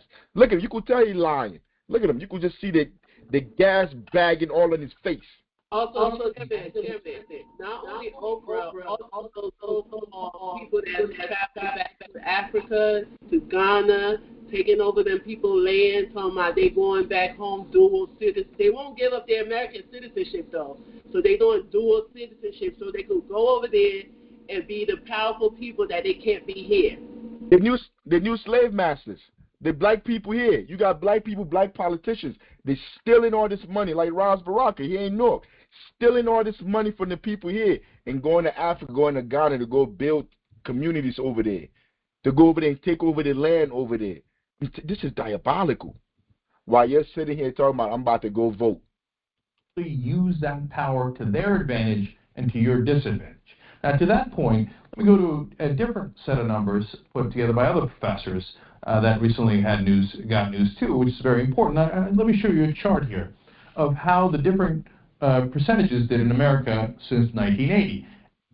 Okay, since 1980. Let's see how the different percentages did. The top 1%, this is from 1980 to 2010. The top 1%, you see them, right? You see their line?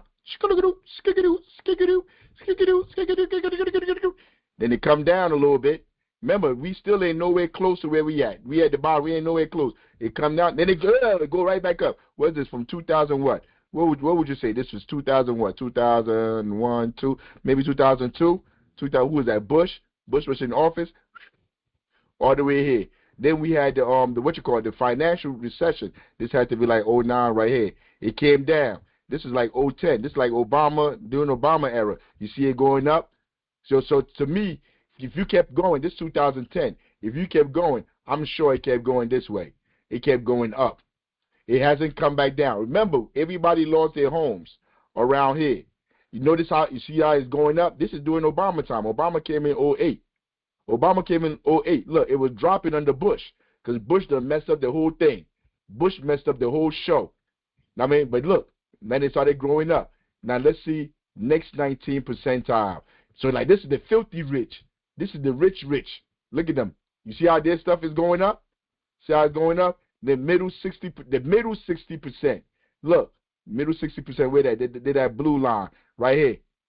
And then you got down to the bottom 20%. That's where I'm at. I'm sleeping down at that bottom 20. Ain't none of you here. I don't think any of you here in the 60%, 19 or 1. We basically down here. Be real to yourself. We here. Look where we at. Right here. We here. We ain't going nowhere. We ain't going nowhere, Jack. And if you put in there, what you call it, the price of food, the price of everything, all these numbers to me is even fixed, bro. Like this, I think these numbers are worse and better than what they have here. But I'm going to let them tell the story. And it's always 1980 that it goes back to. So, in fact, if you're more clear on that, it's 1978 is when all the charts start diverging. And as you can see there, you've got bottom 20%, middle 60%, and the next 19% doing okay. They're hanging in there. And look, to be fair, they're actually rising a tiny bit through those decades. But that top line is the top 1%. And they are doing... And he talking all that they're rising up. Look, they started at 0. They ain't even go nowhere. They haven't even made it past the next line yet. They start like they ain't do nothing. You did nothing because they probably went from here. Because remember 2010, Occupy Wall Street, all of that. So it probably went down this way. It probably went all the way down this because nobody recovered that lost their homes. All the people that lost their homes in this era, they did not recover. All the people that lost their jobs in this era, they did not recover. They never were made whole. So these numbers does not keep going this way. People, gentrification, everything that happened after, all of it, it has to go down. Remember, you haven't even gone up to the next line yet. But look where they're going. Boom, boom, boom, boom, boom. And look where they done went up 1, 2, 3, 4, 5, 6. They're 6 between 7 and 8 now. That's where they're at right now. They done went all the way up. We still down here. We ain't even past the first line. Spectacular. And that's not an accident. That's over decades of time. That shows you a pattern. The pattern is the rules have been fixed in their favor. Okay? Now, has it gotten better? Look, we have had a Democratic president who lobbied and campaigned on change, and he's been in power for 5 years. In fact, as of September of 2013, since the Great Recession began in 2008, those 5 years, the top 1% captured 95% of all income gains since the Great Recession ended. You hear that? This is when Obama was in office. This is your black president that you all went and put into office. Well, not all of you, the people that work in government, because the mass of the people don't vote. As of September 2013, the top 1% captured 95% of all income gains since the Great Recession ended. Are you kidding me? And it didn't end. The Great Recession did not end because we're still in a recession right now. It never went away. So if you say 2012, so when did it go away? 2014, 15, 16, when Trump and them started coming in, when were we doing good? When did everybody get their stuff back? But the 1% has captured 95% of all income gains. Once again, this is not me making this up. This is who they got this from? Who they got this from? Economists. Let me see. Isn't that? They got it anyway. They got it down here. Who they got it from? I mean, they got who they got their statistics from. Amazing number. So when they say the economy is recovering, you have to understand something. It's not recovering for you. It's recovering for the top 1%. One more devastating fact about that, since September of 2013, the 99% saw a net 12% drop to their... So remember you was down at the bottom? As of September 2013, the 99%, all of us, saw a net 12% drop to their income. Why are you voting again? This is what's been going on. This is the real data, real statistics, because everything is off data. You cannot have a theory without data. You can't say nothing without being able to prove it. Why are you voting again? You're the smartest person so far this day that I've met so far, new person that I've met so far today, is Ibrahim's brother that don't vote. He's a genius. Because all the people out there that support him voting, he don't even care. He's not even on the show. He don't even watch no politics. He ain't beat. He's still in voting because he already know that it's a scam. So that's meaning the time between when the Great Recession started in 2008 to September of 2013. So unlike the earlier chart from decades ago, it's now gotten so bad, perhaps because of Citizens United adding fuel to that fire, putting the money in politics on steroids. It's now gotten to the point, even when the economy recovers, actually 99% of us still lose. Our income is no longer going up incrementally. Why you keep saying us? You notice how you keep saying us? Notice that slip, us. You're not us. You're not me. You're not with none of us. You are with them. You see, so they come out here, like he got his own channel, the Young Turks, and come out here and use that platform to lie to people. This was in 2013. After 2013, everybody left the show. Everybody started leaving. People don't even talk about this guy no more. He was on the rise. He had the #1 network, or like close to #1 if it wasn't #1. Growing, powerful. Nobody even listened to this guy no more. Because after a while, he became like they saw him for a union busting. He wouldn't even let the people that worked there get a union. He ran for office several times. This dude is such a scammer. He know damn well he can't run for president because he's not a citizen. He wasn't born here. He still got people to contribute to him for him to go run, for the government to tell him you can't run because you wasn't born here. They still had to go tell him. It's now going down. And after Citizens United, then we just recently got McCutcheon, which lifts even more limits on campaign financing. Look, it's not a small little issue, campaign finance reform. It's not like, oh, well, look, I have strong feelings about war, which makes sense, or I have strong feelings about the environment, which makes sense. This is about our democracy. So your opinions on war, taxes, all that stuff is... This is about our what? You see what I'm talking about? This is about our democracy. See, they're all here to trick you. He's just telling us we don't live in a democracy. We live in an oligarchy, at least to him since 1981. But he's still telling you this is about our democracy. What democracy, Chink? What democracy? Irrelevant if you don't live in a democracy. If you live in an oligarchy, they don't give a damn about your opinions on those issues anyway. There's only one issue. Who controls our politicians? And if you do private financing of elections, you will have the people who give those large donations who control our politicians. That is obvious. It's a matter of logic, and now, through this study, it's a matter of fact. One more set of devastating graphs for you.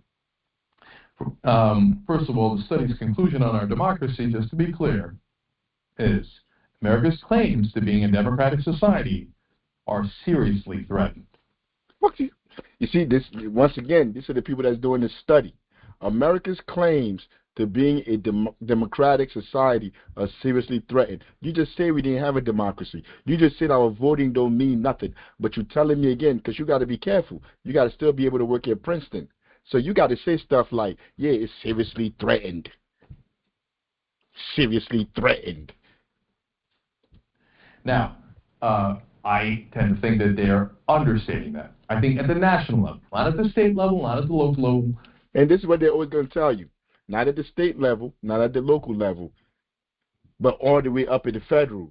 The federal control everything that's going down, control the bottom, control the local level, control the politicians down here. I know because I pay attention. I mean, at one point, my son was working for the chief of staff for the city.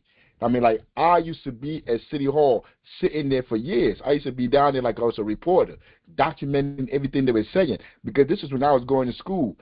My purpose was to learn how the system worked. So I used to go there with my pen, pad, my recorder, and I'm there. Nobody's paying me.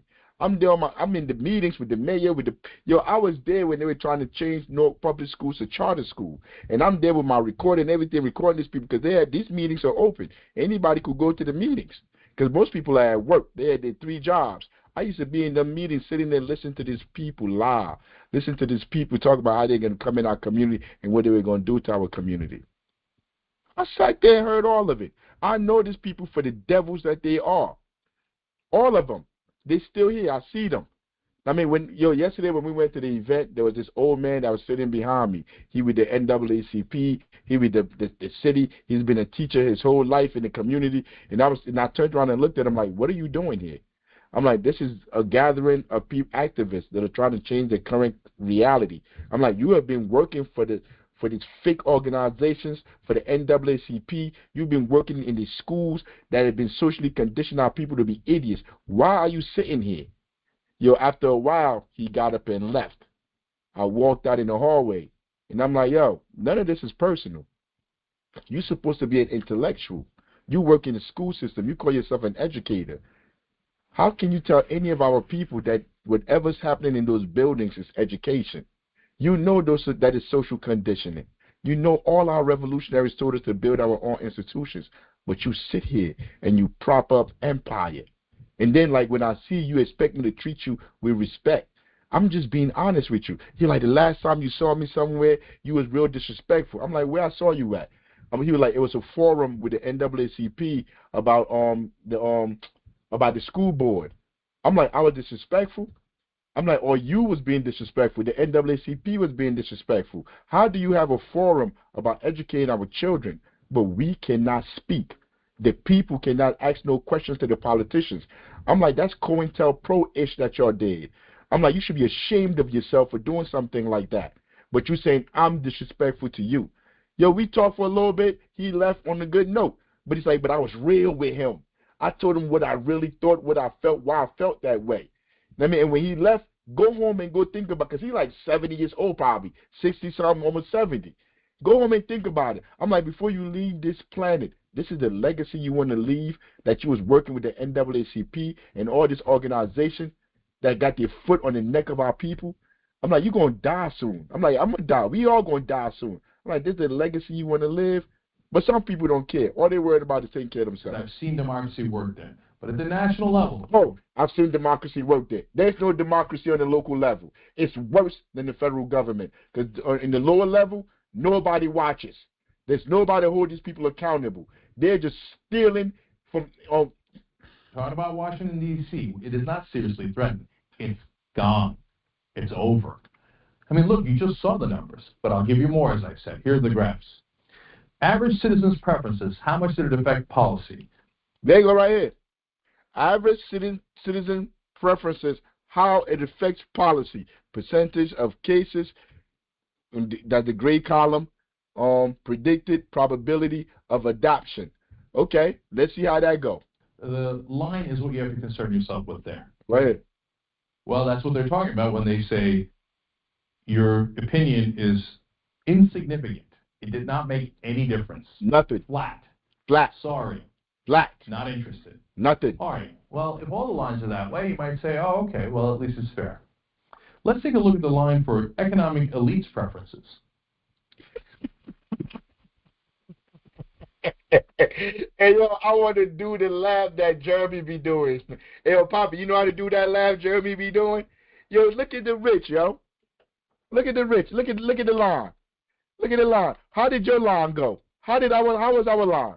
Let me see. Where's our line at? Get back to our line. Show me our line, Chink. I want to see our line. Where's our line at, man? That's their line, Chink. Damn, I can't find it. I don't know where it's at.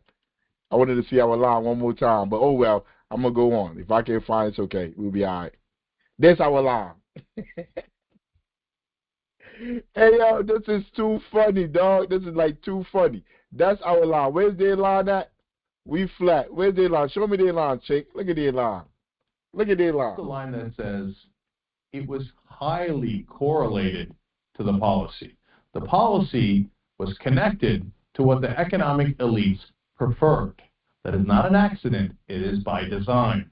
And how about it is by design. which is why your vote don't mean nothing. You could go out and vote all day if you want. You could go out and vote till tomorrow. You could, man, look, you could camp out at the voting booth. You could call yourself voter. You could be the #1 voter, the all-star voter, voter Hall of Fame. It means absolutely nothing. Absolutely nothing. And I'm done with Chink, man. But I had to bring this to show you, because like people who say voting. Yo, voting is not a panacea. Voting is nothing. Voting is absolutely nothing. The energy that you're going to use to go vote for somebody, invest that in building up your community, building institutions to serve the people, organizing the people. That's the real work right there. Voting is a distraction. It's a complete distraction. Where we going next? Yeah, Malcolm, tell them about this voting thing.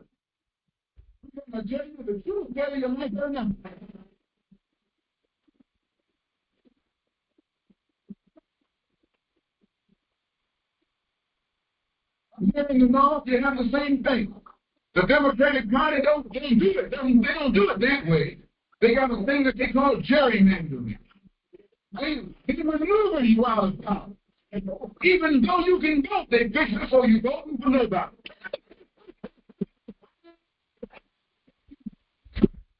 In the South, they're political wolves. In the North, they're political foxes. A fox and a wolf, a little canine, it belongs to the dog family.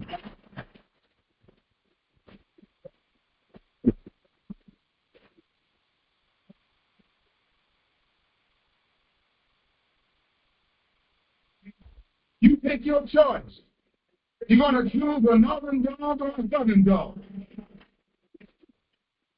Because either dog you choose, I guarantee you, you'll still be in the doghouse. That's Democrat, Republican. Whichever side you choose, you're still in the doghouse. You never see them until election time. You can't see them until election time. They're going to come in with false promises. And if they make these false promises, they're going to feed our frustrations. And this will only serve to make matters worse. And that's Mandani. That's Mandani. You see, our job is to be like, yeah, Mandani, you in there. All these people are in there. How is our food prices going down? How is the rent going down? It'll show me, bro. Show me how our wages are going up. Don't tell me about some council that you're putting together to look something up. Show me, just like how your bank account went up since you became mayor. You became wealthier. Show me how the people in New York became wealthier, the masses of the people. And all your candidates that's winning and y'all smiling, shucking it up, talking about y'all socialists and you inside of oligarchy. Explain to me what you have done, Mandani. Yo, I want everybody that he's supposed to win. Because at the end of the day, you saw these charts. These charts are not going to move. These numbers are not going to move no matter what flowery lie Mandani tells you, what rap song he raps, what Palestinian people he say he support. Mandani is a scammer and a hustler. He's the new Bernie Sanders. He's the new AOC, you big dummy. No politician. I'm not even a student of politics. I think that's an important distinction to make, too. You say what? I think that's an important distinction to make, too. AOC started off as a Democratic socialist. And look where she at now, because money moves people. I always say, people come cheap and Negroes come cheaper, right? So you could always buy somebody easily, and they'll do a 180 on everybody that supported their dreams and aspirations for a check. In our community, and I'm not just going to say in our community, in America, I think somebody who work in a house make $175 a year plus free health care, and you get to do insider trading. Man, come on, man. Exactly. I mean, like who you think you talking to? Like, who you running a scam on? So I told myself, I'm going to go in there one term. I don't care if I'm not there. I'm not there to be a career politician. This heifer wearing dresses at the Met Gala. They would have never sent your Puerto Rican ass to the Met Gala if you were still in the Bronx. Who you think you talking to? Now you at the Met Gala. Getting no Democrat nor an American. And got sense enough to know. Let me bring that back. Tell them. Republican nor Democrat. And if they make these false promises, they're going to feed our frustrations. And this will only serve to make matters worse. I'm no politician. I'm not even a student of politics. I'm not a Republican, nor a Democrat, nor an American. And got sense enough to know. Nor an American. Ain't got sense enough to know it. I be hoping the USA team lose. Everything they stand for, I despise. Yo, I don't know why everybody's not in them stands calling them, what you call it? Like holding up signs, calling them, what they call it? Hitler. Calling them Nazis. Those soccer players, they are Nazis. I don't respect none of them. The basketball people that go play on the dream team, they all represent torture. They represent bombing. They represent capitalism, exploitation. And Yo, F the Knicks. You say what? I say F the Knicks. Oh, F the Knicks. Yeah, damn the Knicks too. I don't care about the Knicks either. I mean, real talk. Like, what did Knicks winning the championship do for you? Did your rent come down? They all got paid. Everybody ate. What is the Knicks winning doing for you? Yo, I used to be a Jets fan. I used to be a Nets fan. I even used to like the Devils. I grew up a sports fan because sports is like the religion. They had me hooked. Yo, the Jets was booty as hell. You know how much torture I went through being a fan of these teams? For what? For what?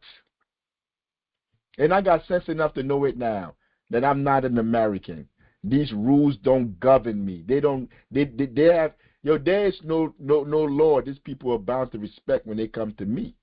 See, I understand that. I understand I'm a slave. I'm a house nigga. I'm in the house nigga. I'm a field nigga. Yeah, I'm in the house, but I understand I'm a field nigga. I understand I'm not an American. See, but most of you are so stupid and deluded and miseducated, bamboozled, and hoodwinked that you believe I'm an American. Proud to be an American. So when I see USA, all I see is ICE. All I see is Donald Trump. Yo, you know what they're doing to the other African teams? You know what they're doing to the Iranians? Yo, FIFA itself disgusts me.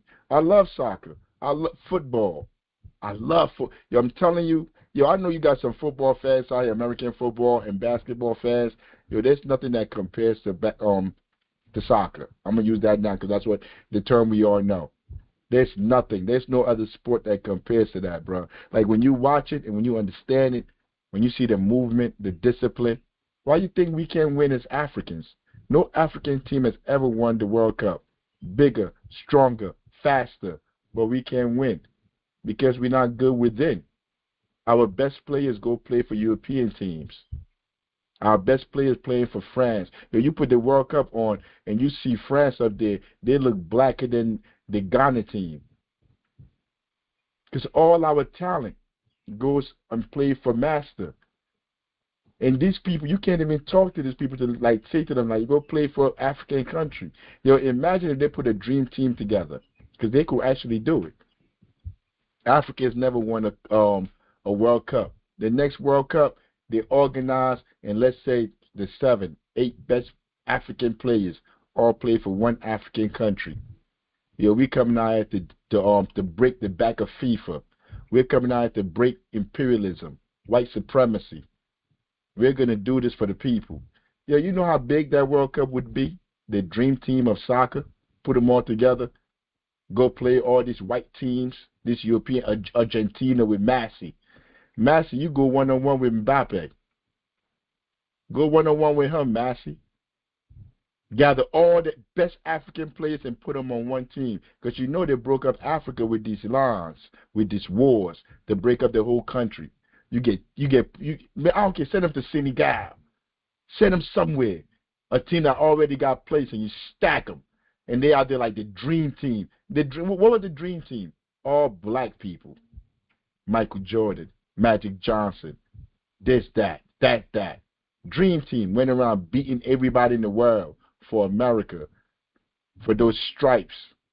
The people that had your people on slave ships. The people that got your people living in the ghettos, shooting people in the back, shooting our children, shooting our women in the face. This is who y'all playing for. Why don't you go play for Africa? Why don't you go play for Africa? Tell people like, yo, we need to build up Africa and make our land the greatest. They're not going to do that because they have created a system that control these kids from when they're, 8, 9, 10 years old. As soon as they start looking like they're going to be good, they have people in their life controlling them. So like Mbappe don't want to hear none of this revolutionary-ish. None of these people want to hear none of that because they're capitalists themselves. They're traders themselves. That's why I don't like celebrities. I don't like entertainers and athletes. And you and I are in a double track because not only do we lose by taking our money someplace else and spending it, when we try and spend it in our own community, we're trapped because we haven't had sense enough to set up stores and control the businesses of our community. And that's politics. That's politics. Being able to control politics is the what is politics, General Secretary? The struggle for resources. That is politics. We don't own nothing in our communities. We own absolutely nothing. That's why I just told Ibrahim, yo, bro, I'm not playing with you. I got 2 more people. We'll sit down and put the money together, whoever got the best, whatever, and we'll open up something. I don't care if it's a laundromat. I don't care if it's a mechanic shop, but it's the people's mechanic shop. They get good prices. Our prices are better than everybody else in the town. And you can get stock in our business. So you own some of our business. So wherever you at in Indianapolis, everybody that live wherever we get the business at, they have stock in it. So we're not the only one making money.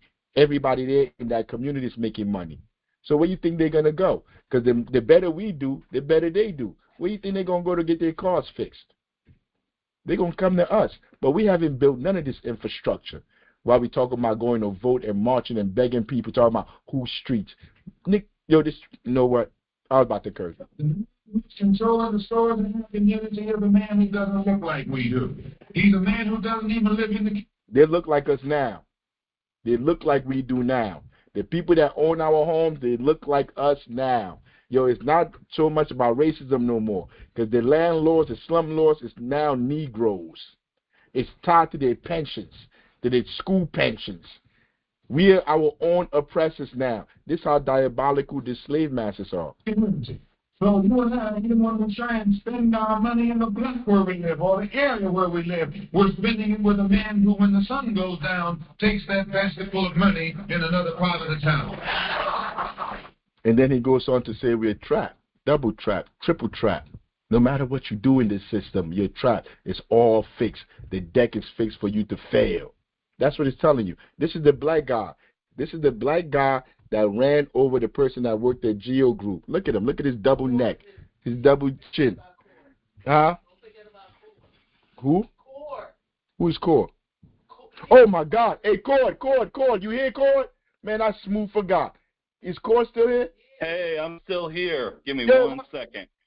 Yeah, when you're ready, just jump in, Cord, and give us a little brief what's going on over there at Delaney Hall. But look at him. Look at bro right here.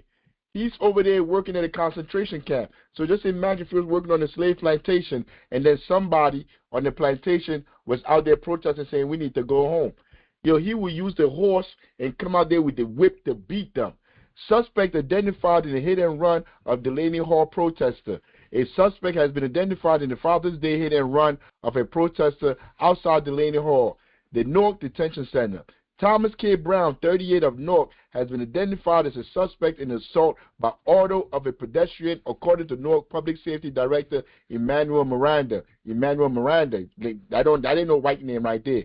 Brown faces charges of assault by order and traffic tickets for reckless driving. Yo, he should be going for manslaughter. Like trying to kill somebody. If you saw how he hit that pedal to the metal, I'm telling you. But talk to me. Let us know what's going on over there, comrade. All right. So, yeah, my friend, right now I'm actually over at a caretaker situation, but then I'm actually about to be back over there in about an hour. But at the moment, what's happened is we've seen kind of an escalation of just different types of violence over there, state-funded violence. What's happened, we've saw it start up with the escalation from just being ICE to then seeing the state and local police come through. And then once that got to a point where they had to make some statements about how brutal the police were acting a couple of the nights, where I'd seen one of them push a reporter headfirst into a Chevy Suburban. Literally watched the kid's watched the car bounce on the kid's head. Fortunately, he was okay afterwards. After the medics checked and everything, he lucked out. He was young and bounced right back. But, the next day, they pulled out, and then it was just Geo Group. And Geo Group started to ram people then. And then later on, as things progressed, they got their dogs ICE out. ICE is Geo runs the concentration camp proper, and ICE over there is kind of their dogs. They have outside; they're not even allowed in the facility. But whenever Geo has a problem now, after that, they bring ICE out, and ICE will come out, bear mace, do all the things you expect of a malicious state to act towards people trying to use their First Amendment rights in a way that they don't want. And unfortunately, last Father's Day, after a bunch of different peaceful demonstrations, including the union, they went ahead and hit our friend Alex. Now, that's so on the ground, we'd seen that kind of escalating. We saw them, not only ram people that were peacefully blocking, which was stated to be something that we were capable of doing as peaceful protesters, but then, going further and starting to use the transport vehicles to even ram objects. The night before, we had an inflatable pool out there, which we were melting ice with the people as a demonstration of our power being the people coming together to make the melting pot. And on that pool, we had just a bunch of different advertisements for the Soto family, who started up the hunger strike, Martin Soto. When they were being fed food that was moldy or half frozen and being forced to labor with that. He was the one that began that, and so we were putting the Venmo for their family as well as the petition, which I highly recommend people getting into to hopefully free him. We've heard some weird deals from these people, and sometimes it comes through and sometimes we get people out, but it's not always the case, unfortunately. Send us that petition too. So, I'm gonna have it on here on Wednesday. Thank you. Yes. What part of Jersey are you from? A little bit of all over. Recently, Lambertville, which was this cute little town that I never really expected to exist near, just in the middle of central Jersey. But while I was down there, I was near Trenton, and that's where a lot of my business activities were taking place, and that's where I met different families when I started to partake in response groups to ICE. And at that point, that's when I met the Sotos. You was a business owner, right? Yes, I am. I'm in the cannabis business, which I think is also quite relevant to what's going on in terms of how they're operating these concentration camps, especially with the patterns I've seen from the way that they've treated all of our people in, the prison industrial complex, and the way they've utilized that to expand their net of forced labor, utilizing nonviolent crimes, such as cannabis possession. We about to wrap up real quick. On Wednesday, I'm gonna have you on, and I'm gonna put up the flyer when you send the flyer, and we're gonna talk more because Alex is gonna be on the show. But I want to ask you, you're there supporting yourself, right? There's nobody paying you to be there, right? Because this is what people be saying. No, dude. I mean, look, the way I look at it, it's just a bunch of people, and it's the same as the way any other community action happens. People see the fire and they run towards it if they can. And if you see people gathering at the fire to be able to do something about it, you want to figure out how you can contribute. Right now I'm actually in a transition period, so I'm actually in a couple caretaking situations with family, and also in the process of selling my portion of the business to do other things. So I'm just really here with whatever I have right now to be able to just, give my time and my body to, and my privilege too, because, I'm presenting white, so that the construct of whiteness. So I want to be able to be out there and hopefully be in support of people that are being abused by the powers that be. And hopefully be somebody that can, while being out there, provide safety and integrity amongst the people, and also morale boosting. That's, I think, what all of us should do. Before you go, because, I know, we work in the community. Yo, it's I respect people like you because I understand the struggle. Most people don't know what it is to be an activist, to be out there fighting for what you believe in.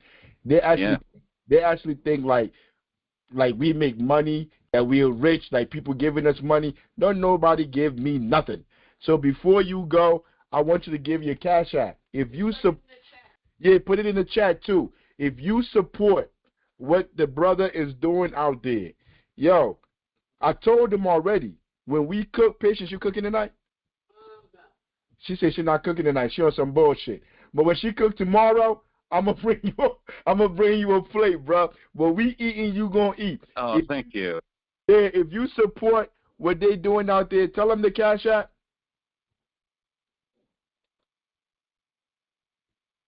You got a Cash App? Oh, me? Oh, dude, no, I don't need the support. I'm figuring out how to do it the best I can on my own. I want the cash to go to Gabriel Soto's family right now, because that woman, she's been out there harder than any of us, trying to get her husband out, which is really the most heartbreaking thing to see. What's her Cash App? She'll be What's her out there till 3, 4 in the morning. She's got 2 kids at home, and she's pregnant with a child. I want Martin free to see the birth of. He's already missed first steps. He's already missed birthdays, wedding anniversaries. Wedding anniversary, just one. But he needs to be with his family, and because he hasn't been with his family, they've been suffering so much because Gabriel Soto. Yeah, you can hear me. Let me see if I can find that real quick for you, actually. I'm going to go ahead and pull up her Venmo real quick because I Hey, can you hear me? Put it in the group chat. I can hear you. Put it in the group chat. Can you hear me? All right, awesome. I'm going to go ahead and do that. Let me see. Yeah, I hear you. Okay, right. I've got the I've got a picture. Let me go ahead. I'm about to finish out the show. Look. Tomorrow, everybody. Tomorrow, we're starting our summer camp. We've been doing it. I'm going to send that to you. Yeah, send it in the group chat. But tomorrow, we're starting our summer camp that we've been doing for the last 17 years. Though we do this summer camp because, in the city, when the kids get out of school, there's nothing for them to do. And the city actually charges parents for them to come out. Yo, our camp is free. We do a basketball camp every summer. Yo, if you want to help out, you can help out. You don't want to help out, you ain't got to help out. Ain't nobody beat. We're going to keep this truck going. Because I already told y'all, I'm not looking to bring everybody in. I'm only looking for people that are interested in helping the people. So, this is the camp right here. This person working out, right now, they got him on the plantation. He's in jail right now. But he's a local artist. That's Zay Flames. Yo, he used to take his time out to come to the camp to come work with the kids. So I'm about to play this. That's his song. That's his music right there.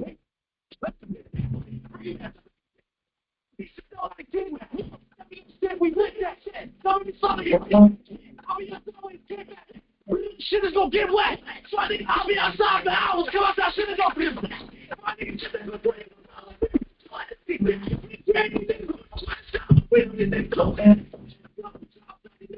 trying to find out where he lives at. And it's just, I'm gonna flick that. Yo, he the only one that worked out on his video. He ain't sure the kids work out. This is steps, highway to liberation. Yo, it's 20 floors. The kids got to run these floors. This how we start every morning. Yo, look at this guy, man. I ain't seen him in a couple of years, man. Where you been? Work. This work. You got to run them 20 steps. You got to run them 20 flights. This how we start every morning. Every morning. Yo, because this how life is. Life is rough. Yeah. You got to get them feet up. You got to move every day. Eat. Let's go. Eat. Work. All the way back up to 20. All the way back up to 20. Every day. Monday, Tuesday, Wednesday, Thursday. This is life. This is life. This is how you got to struggle every day. Nothing is going to come easy. I mean, you build this. Then, like, sometimes we take them to the pool. Yo, all summer we got something for them every day for the summer camp. You pay nothing. Summertime, summer. Oh, that's it. That was quick. I'm already ready to jam. Wait up, 1 second. This is us outside. It's nothing special. All of it go. 50 at the ankle, 50 at the knee, and 50 at the waist. Come on, Mom, get it, Mom. You see, you don't need to be a millionaire to be able to do any of this. You don't have to do none of that. All you got to do is give the time, the love, and have a vision. Yo, all the kids come out to work. Every year they come out. Bro, where's the speaker at? Oh, let me go back. Yo, you see him right here? That's the homie Janai, the big tall dude right there with the basketball. Yo, I got a story about him, bro. Yo, I saw him walking. He was out of school in the 8th grade, just walking around the streets. Yo, I'm like, bro, what you doing? Like, you 6'7". Why you walking around? Like, where you supposed to be? He like, they kicked me out of school. Barringer kicked me out of school, and they refused to give me my transcripts. Make a long story short, we got his transcripts, got him into school. That boy graduated from Lincoln University. And then he come back out to give his time out to the kids. You see what I'm talking about, how organizing work?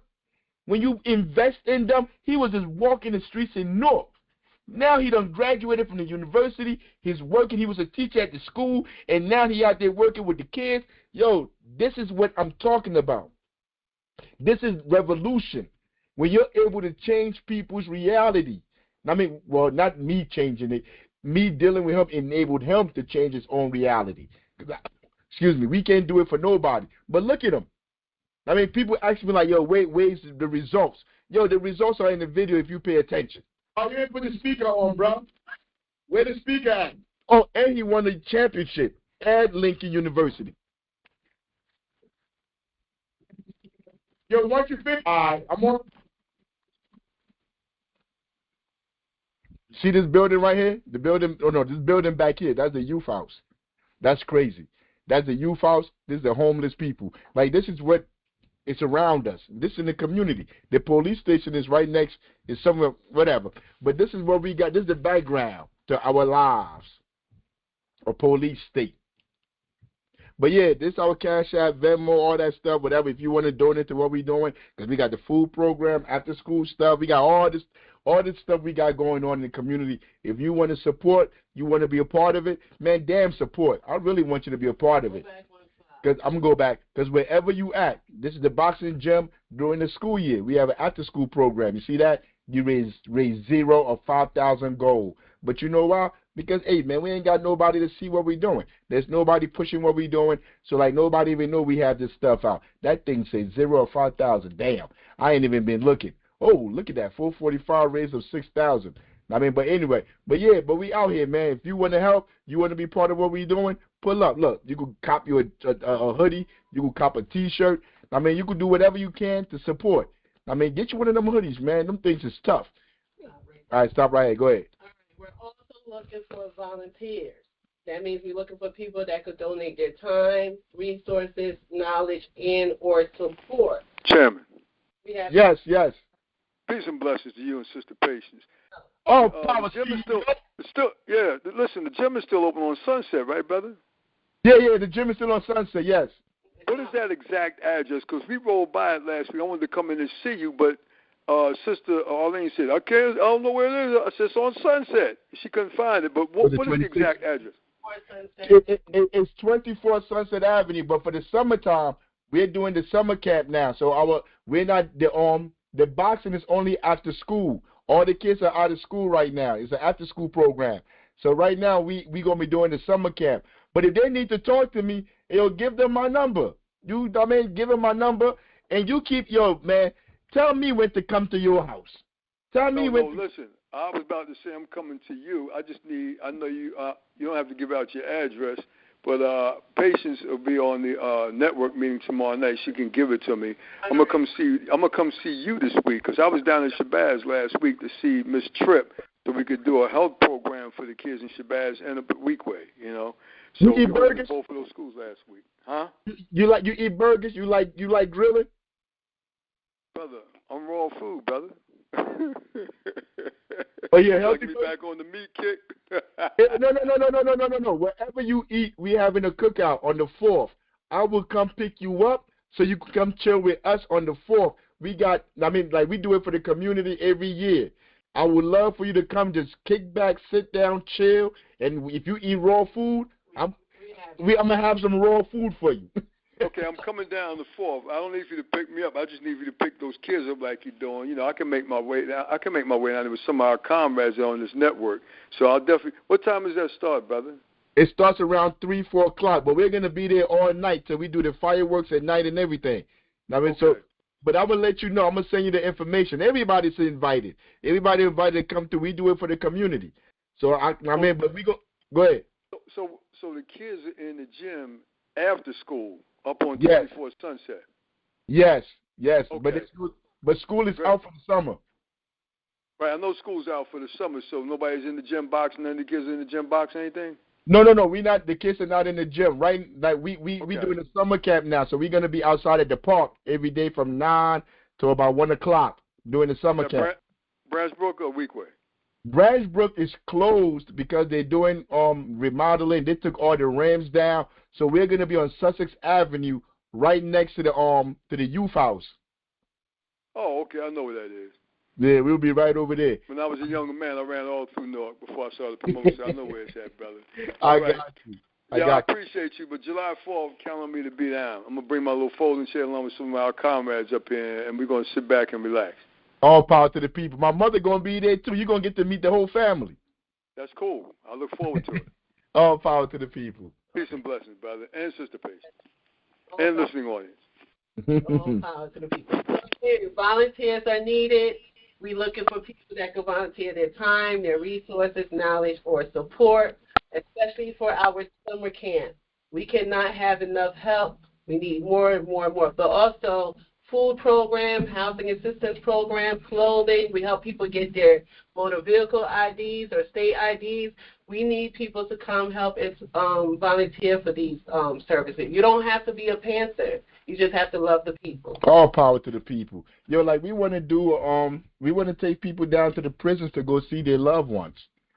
Yo, so you may not want to do any one of this stuff, but you may be like, you know what? On a Saturday, I wouldn't mind transporting people down to one of these plantations for them to go see their loved ones. You may that's all you may want to do. But all of that help with the totality of everything we're doing. Yo, so till next week, all power to the people. Yeah, anybody got anything to say before we close out? Yeah, what she said. Peace and blessings, all power to the people. You back yet, Muta? Nah, I'll come back to the 7th. To the 7th? Oh, man, you're going to miss a cookout. Man, listen, I'm enjoying my family. I'll be back. There's enough cookouts to go to. Yo, I miss you, my boy. You heard? I'll be up when it starts some good trouble, man. Oh, that's what I'm talking about. And yo, as soon as Mutar come back, we're starting to build this non-profits. He putting it together. We're gonna put that in place. I say non-profit cooperatives. I'm bugging. Now, man. But anyway, till next time, all power to the people. I live for the people. I die for the people.